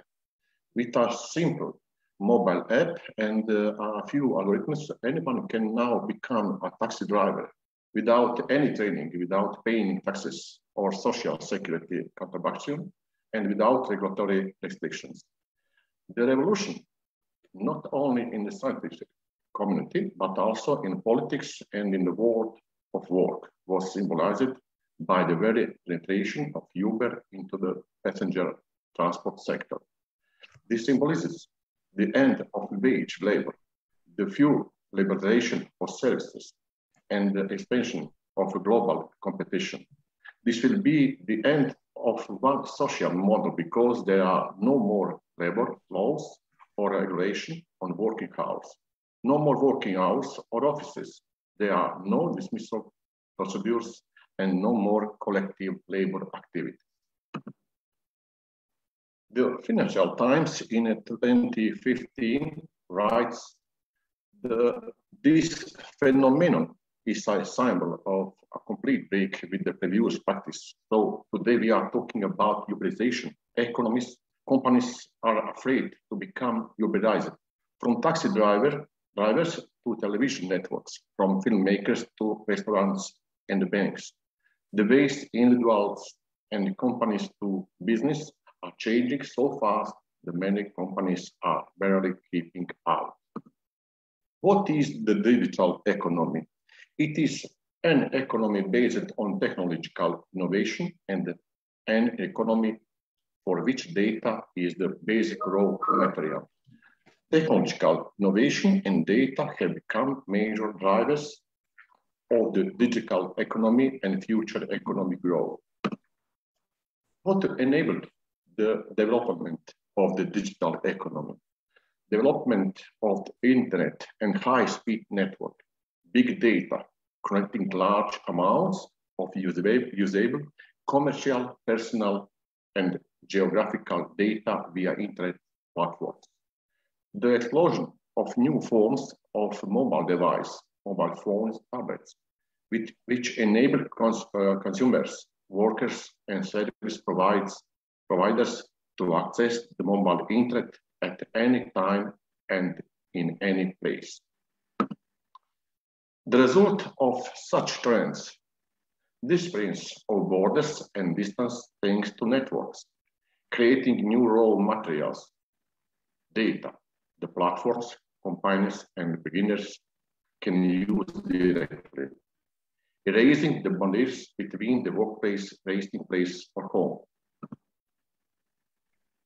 Now, an individual who has a cell phone, a manufacturer, can create service or at least offer services to earn some extra money, survive until the next paycheck, or increase income. Today, it is possible to buy a $4,000 smartphone that has the performance of a supercomputer that in 1975 cost $5 million. Big data. Big data can be defined as the total amount of data, personal, commercial, geographical, that are available on digital networks, the internet, mobile phones, satellite navigation systems, and then can be used as raw materials, especially as part of mobile applications. The digital economy is trying to monetize this raw material by relying on several giant platforms, including Google, Facebook, Apple, Amazon, IBM, that produce, accumulate, and manage a large amount of data about their users and use algorithms to turn that data into useful information. Such data is growing exponentially. 90% of the data now circulating on the internet was created less than 2 years ago. 21st century factors. Data-based information platforms and introduce a new way of organizing companies. Supervision, control, and the evolution of workers' work. New functions of workers, employees, self-employed, undeclared workers, standardization of company, or even the data-driven society in terms of reputational efficiency. Use the personal data as workers and citizens, and unknowingly, we produce millions of pieces of information every day via email, social networks, satellite navigation systems, browsers, codes, forms, but also cameras, electronic sensors. Official documents increasingly stored in a cloud, whose physical location is sometimes thousands of miles away. Possibilities of the digital economy. The digital revolution produces intelligent factories, intelligent work organization, intelligent governance, but also intelligent cities, intelligent shops, intelligent energy production systems, intelligent transport infrastructure. The digital revolution directly affects job creation, new sectors, new products, new services, job change, digitization, human intelligent machine interface, new forms of management, relocation, digital platforms, crowdsourcing, sharing economy, but destruction of jobs, automation, robotics. Such trends raise questions in several areas. In the labor market, does the digital economy destroy more jobs than it creates? Is there a way to predict the end result? On worker status, will we all become self-employed? Is this the end of paid work or the beginning of new and more flexible forms of employment that are more in line with the wishes of the workers themselves? Regarding working conditions, will it still be possible to enforce social regulation, such as restrictions on working hours, health and safety at work? Will jobs still exist? What about manual workers, office workers, service providers, and will their only role be to perform the tasks decided by the algorithms? And finally, the most important questions of our future as an intelligent being arises. Will smart machines produce stupider people? And thank you for your attention. In the joke, somewhere something went terribly wrong, like say picture. Thank you so much, sir, for your insights. I really like the last tagline, and that's my takeaway from the session today. Thank you so much. And with this, I would like to introduce our next speaker, Ms. Nada Ratkovic from Croatia. She's the Iiu Director, Country Director of Croatia, Administrative Core Member, SDG Core Member. She has completed a master degrees in economics, master degree in mechanical engineering. She has a diploma as a computer informatics STEM expert, certified accountant and certified ISO internal auditor, founder and coordinator of national and global projects, STEM each winning projects. She has won many national and international awards, Croatia Best Teacher Award, International Women Award, and she has specialized in the fields of statistics, math, informatics, ecology, STEM, economy, business, and I think the list goes on and on and on. So I request you, Ms. Nada, to kindly take over the floor and share your views about SDG Goal 8. Okay, thank you. Thank you, dear Rashma, for your introduction. First, I want to thank all the speakers before me. What to say at the end after their speech. I listened, Professor Aru Barman, our Alka Singh, Dr. Vaisangmar, Professor Dr. Ravinder, then colleague Jelko, he's informatic, but he also said his vision. Colleague Biljana Ilkovsky said what she thinks. What would I want to say? If we are talking about economy, economic growth, first we must know The terms. I will set my preface. When I first finished technical studies, so as you said, mechanical engineering, I didn't understand many terms. It was very hard to work and talk about economic, monetary policy, fiscal policy, what means growth rate. So I know that today here are many participants that this is not their field. Who are economics? What mean economics?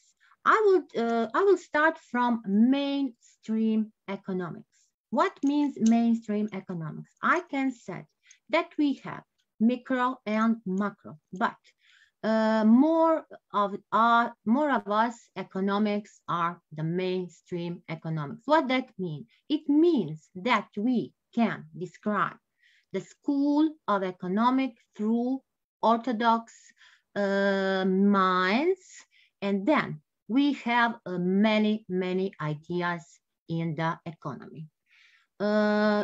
Here is a big correlation between our SDG goal 8 and all others. Why? Because everything what we do, no hunger, zero climate change, whatever we talk about, any of these SDGs, we must talk about decent work and economic growth.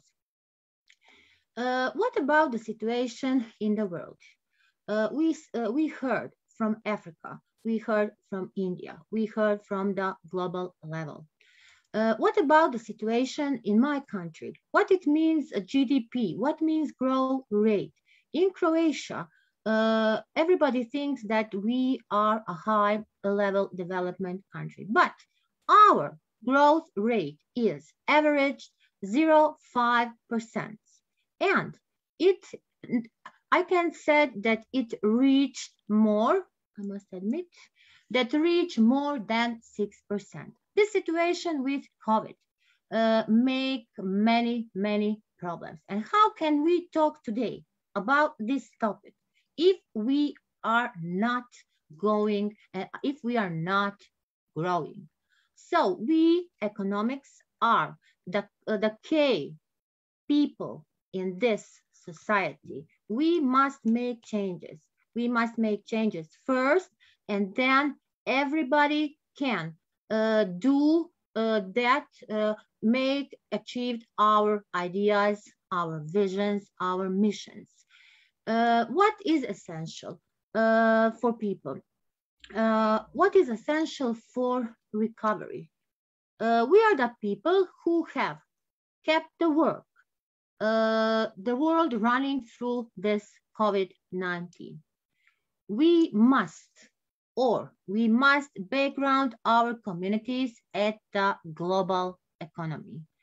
And yet, the global recovery from COVID-19, then we can go higher. That is my main, what I want to say today, essential for recovery. And we all here today, all these days, and all around the globe, are working on that. Our Dr. Vasanglomer said, awareness. Yes, all of us are very warning about the situation, and when this situation will stop, and when will we start growing. So in the formal economy, care workers are also struggling with a majority reporting to others who wants to provide the basis about the food, energy, transportation, our families. What to say about the workers? I have a data that by June 2020, workers in informal economy were on average making 55% of their pre-pandemic earnings. That is information, a very important information. 55% of their pre-pandemic earners.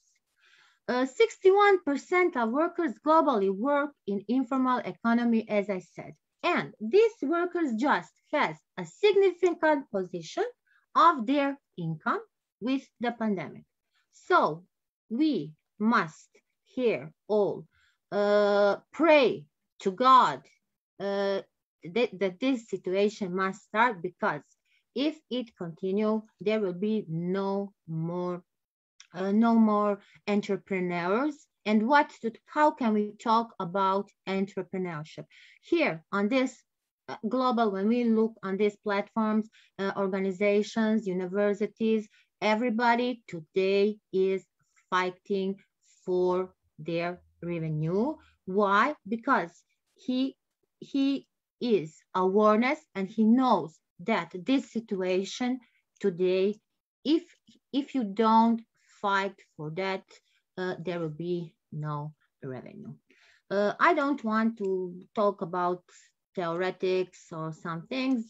This is what I want to say here today. I don't have no time.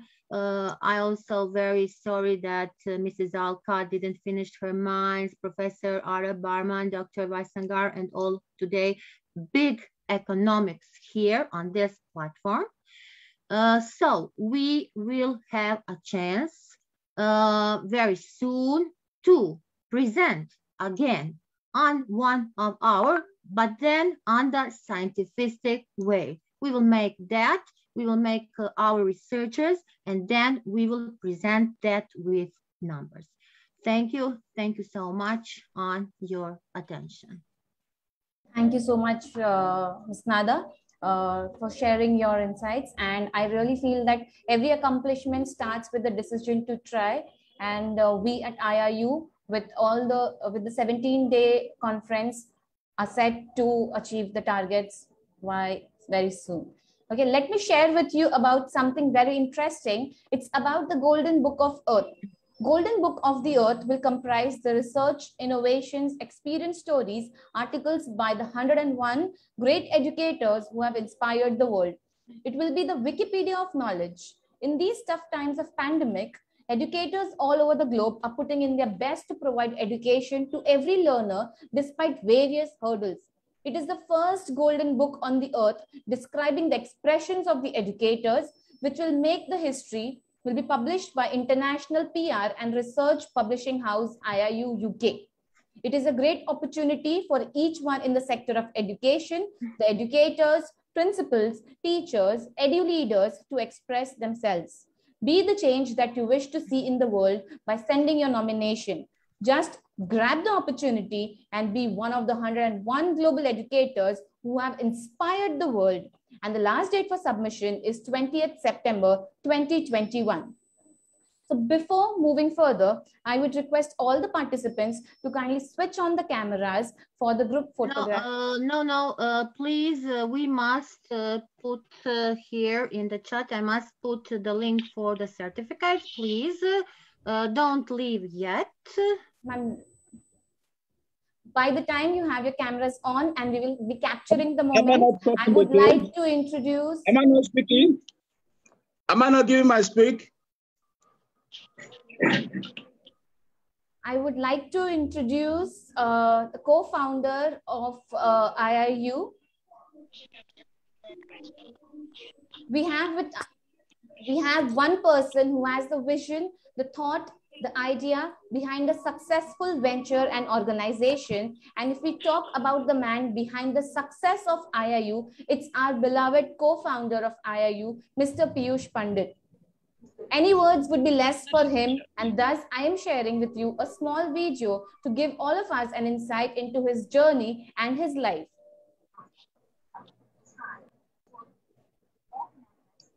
I request.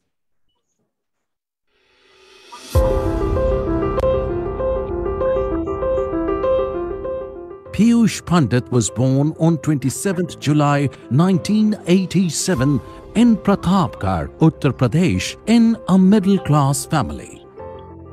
Iiu-Isdgc Pandit is that name who is recognized by his multiple work genres: an international social activist, award-winning social worker, serial entrepreneur, and founder of SBP Global.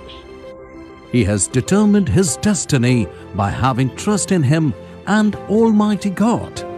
Iiu-Isdgc Pandit is a diligent and passionate social worker committed to serve the humanity. Iiu-Isdgc Pandit has played a crucial role in crafting a team of volunteers and achieved global recognition as head of Swarna Bharat Parivar Trust, which span across more than 50 countries. He granted several live interviews and press conferences on rural development, access to justice, and the right to equality. Iiu-Isdgc is youth leader with extensive social work experience, political activism, and stellar entrepreneurial achievements. When you think of social work and changing the world by improving human experiences, Iiu-Isdgc Pandit comes to mind. He is proactively mentoring other social activists to encourage social activism and entrepreneurship around the world. He is working fiercely towards achieving United Nations sustainable goals in India and over the globe. Under the flawless leadership of Iiu-Isdgc Pandit, Swarna Bharat Parivar Trust was established. The organization strives to place the humanity at forefront and bringing back the human warmth which has lost due to busy modern life. They are fighting to ensure ending poverty, unemployment, and making society better for all. Rural India has been a focal point of Iiu-Isdgc, which gave birth to Help India Help Foundation. The social work continues and the e-village was established in 2012 to reinforce India's roots in villages and villagers. At the crux of Iiu-Isdgc's work is the youth. He believes that youth empowerment is closely aligned with social service. Iiu-Isdgc is the CEO of Iiu-Isdgc Group. The organization covers several industries including renewable energy, logistics, real estate, and so on. Iiu-Isdgc Pandit has succeeded in scaling the growth of these organizations and his work has taken them to the multinational level. Iiu-Isdgc is able to form and sustain positive relationship with people.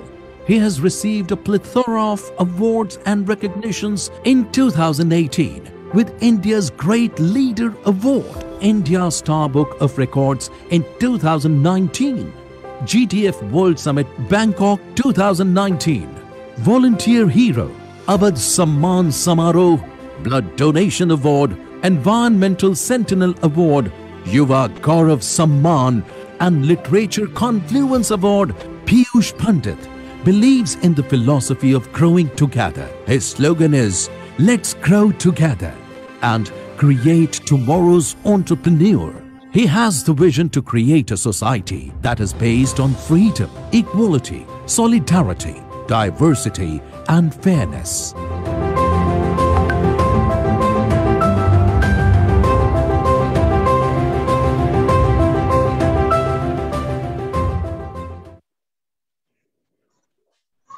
I would like to call Dr. Satnam Dutkar, the CEO of Council of International Chambers of Commerce. She's also the co-founder of UK and Vice President Honorary Degrees Council of IIU. I request you, ma'am, to kindly address the audience. Hi, Rashmi. Am I audible? Yes, ma'am, completely. Thank you, Rashmi. You've been doing a wonderful job. Thank you very much. Thank you, everyone. Thank you, my dear able friends, eminent speakers, guests. Thank you, each one of you that is making this drastic change come about. You know what I mean? Every step matters. Every step matters. And every day, all of you putting this hard work together, you know, this is going to be fruitful. This is our dream, and we're going to make it happen. So I just wanted to say thank you. The whole intention to come here is to appreciate every effort, every tiniest of effort that everyone is putting together. This globe, this is a family, you know, this IIU this opportunity that IIU is putting forward for all of us. We are very grateful to our trustee, Dr. Roshni Lal, our co-founders, our COO, Mr. Piyush Pandit, for this platform, this wonderful platform.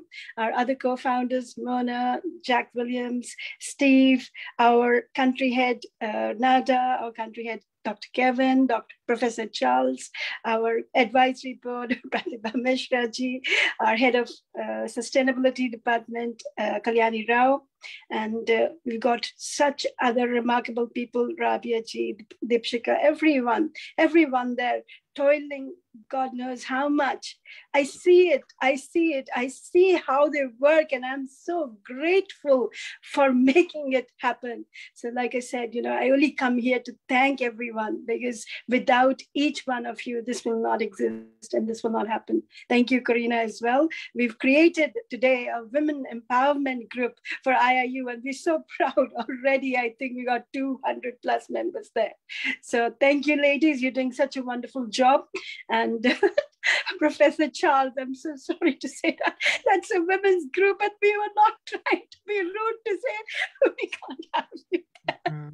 But like I said, this opportunity that we're bringing, because this IIU for me is the family, and this family, the spirit, we want to carry the spirit, this feeling in every heart. We want to not only empower women, we want to empower every individual in terms of education. Like I said, our motto is to bring about this education, at a very nominal price. And at some point, we are trying to bring education free of cost to every part of the world, wherever it needs to be. So thank you. With that, I leave you all, and I hope to see you again. Thank you. Thank you. Thank you so much, ma'am. Thank you, Dr. Satnam. Thank you, please. We would like to give a word to our Africa head. So, Professor Charles, today you have a chance to talk. Wonderful. Hello, good day. It's a pleasure meeting us once again. Just like my able and Excellency Nada Alice said, I would also like to share my inputs concerning decent work and economic growth. This is goal number 8 of the SDG. In order to transform the world, we need to live sustainably. How do we live sustainably? Before the end of this topic, which I'm saying, before the end of this speech, we shall know there are 14 steps to live sustainably. Decent work and economic growth is all about promoting development-oriented policy that support productive activities, which include decent job creation, entrepreneurship, creative and innovation, encouraging the formalization and growth of micro, small, and medium-sized enterprises. What is the importance of this? It reduces inequality, which is SDG 10. And also 2, no poverty, which is SDG 1. The importance of decent work and economic growth, I'm saying. 3, gender equality, which is SDG 5. 4, peace, justice, and strong institution, SDG 16. How do we achieve economic growth? 1, lower interest rates by reducing cost of borrowing and increase consumers' spending and investments. 2, increase real wages. If normal wages growth above inflation, then consumers have more disposable to spend. Higher global growth, leading to increased export spending. Decent work is all about eradication of poverty. Decent work and quality employment helps to reduce inequality, poverty, empower people, especially women, young people, and most vulnerable, such as people with disability. There are 4 pillars of decent work. 1, employment creation. 2, right at work. 3, social protection. 4, social dialogue. What makes a decent job? Higher income. 2, flexibility work hour. 3, good opportunity for advancement. 4, job security. 5, interesting work. 6, autonomy. 7, helping others and you be useful. Helping others and you be useful. There are principles of decent work. Right at work, employment creation, social protection, social dialogue, and tripartism. There are 3 important things we must know in job. 1, reputation. 2, career advancement. 3, work balance. As a professional worker, we must have the following strengths. What are the very strengths as far as we are working in a decent job? 1, enthusiasm. We must have that interest in that job. 2, trustworthiness. 3, creativity. Creative, we must be creative. 4, discipline. 5, patience. 6, respectfulness. 7, determination. And 8, dedication. What is the importance of economic growth? It increases state capacity and supply the public goods. Growth creates wealth, some of which go directly into the pocket of employers and workers, improving their well-being. As people earn higher income and spend more money, this enables people to exit poverty and gain improved living standards. What are the negative effects of economic growth? 1, creative destruction. 2, natural social tension. 3, health challenges. 4, increase in income inequality. 5, increased pollution. And increased pollution. How can economic growth affect standard of living? This is when there is higher living standard because of GDP, gross domestic products, rises. There is more money in the domestic economy. This means that business can make more profit and therefore can pay employers higher wages and even hire more employees. This means that GDP per capita household rises. What are the relationship between economic development and economic growth? Economic development causes economic growth in a long and short run. It is important to focus on economic development through 1, improve HDI. 2, increase employment. 3, poverty alleviation, so as to achieve inclusive economic growth. Economic growth is increase in the country's total output or GDP. What are the 12 things must target in economic growth? What are the things must target? And this target, it enables us to know what we should do. And there's an indicator that we assist to monitor that target. What are the targets? 1, sustainable economic growth. 2, diversify, innovative and upgrade for economic productivity. 3, promote policy to support job creation and growing enterprises. 4, improve resources efficiency in consumption and production. 5, food employment.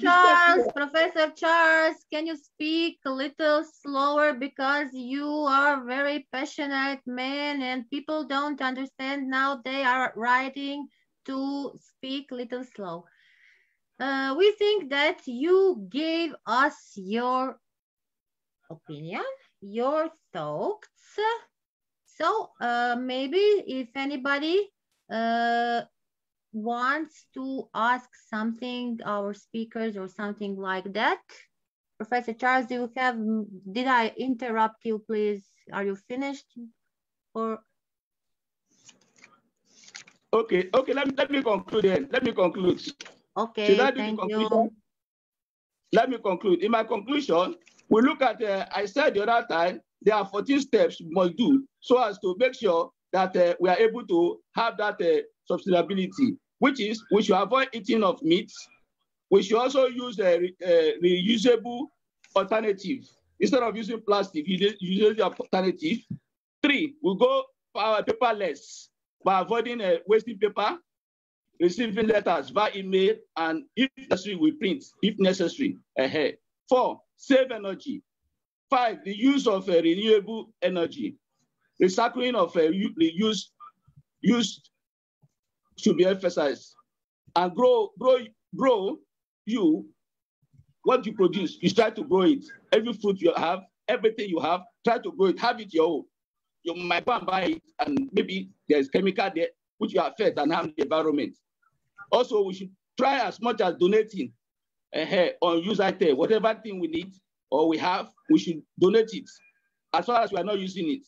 We try to save water in the air, within us and whatever within us. And we also try to buy fair trade products. What are the fair trade products? All those products that are being handled by sustainable production.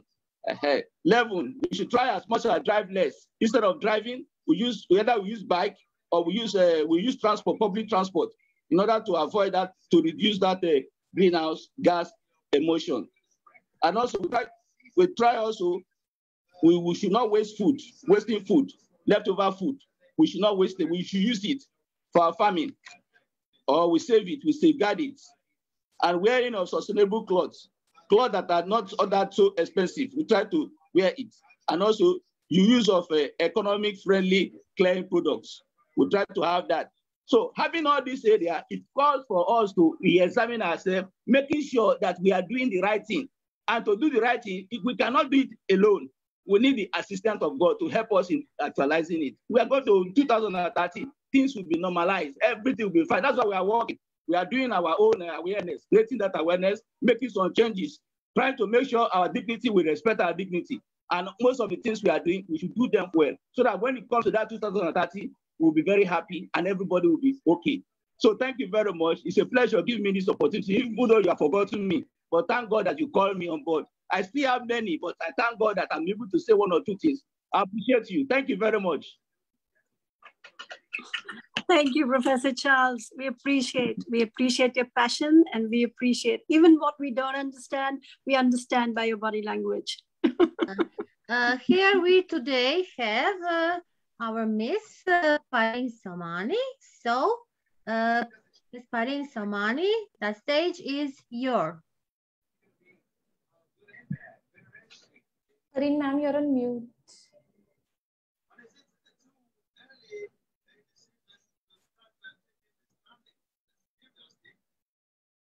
Hi, thank you very much, Ms. Naga, for inviting me here, and thank you very much, Rashmi, for introducing me as well. I would like to say a very big thank you to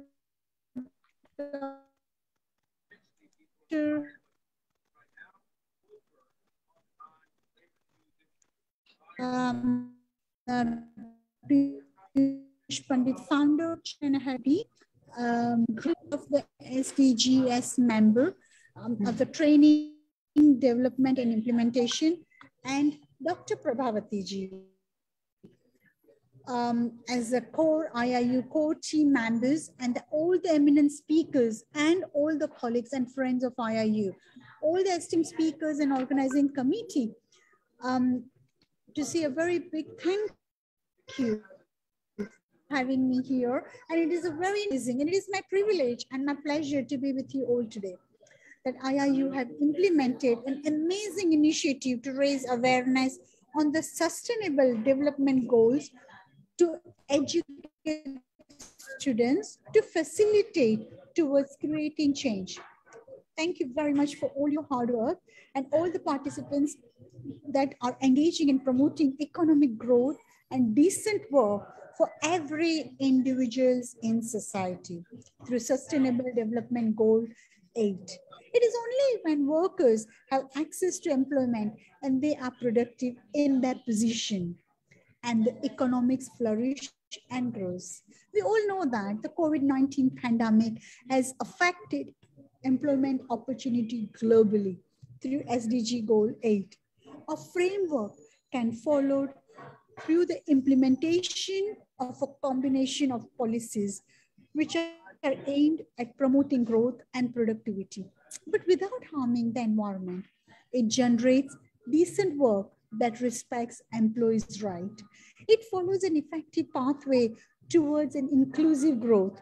For example, workplace should possess a safe environment that is also conducive to good health, with the safe practices and provision of microfinance available is not just for men, not just for males, but also to females.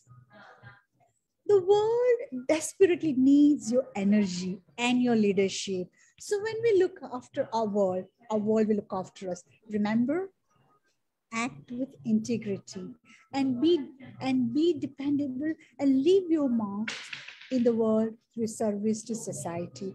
So once again, it's my pleasure to be here and be one of the speakers at this event, and it is my pleasure to be with you all once again. Thank you very much for having me, and namaste. Before we leave, thank you so much, Pareen ma'am, for proposing the vote of thanks for today. And before we go, I would request one thing, something from all the participants present here, something which is really free, and that's just your smile. So requesting everyone to keep your cameras on. It's time to show a beautiful smiles. I think so it's priceless. Let's have our cameras on, and I request Ganesh sir to kindly click the moment.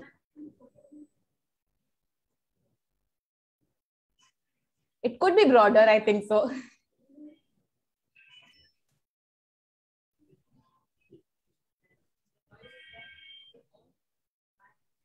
Thank you so much, everyone. Thank you so much. And it's time to conclude. Thanking everyone present here for this beautiful session. And to accomplish great things, we should not only believe, but act, plan, and execute. And see you tomorrow again with a new SDG goal. And namaste from India.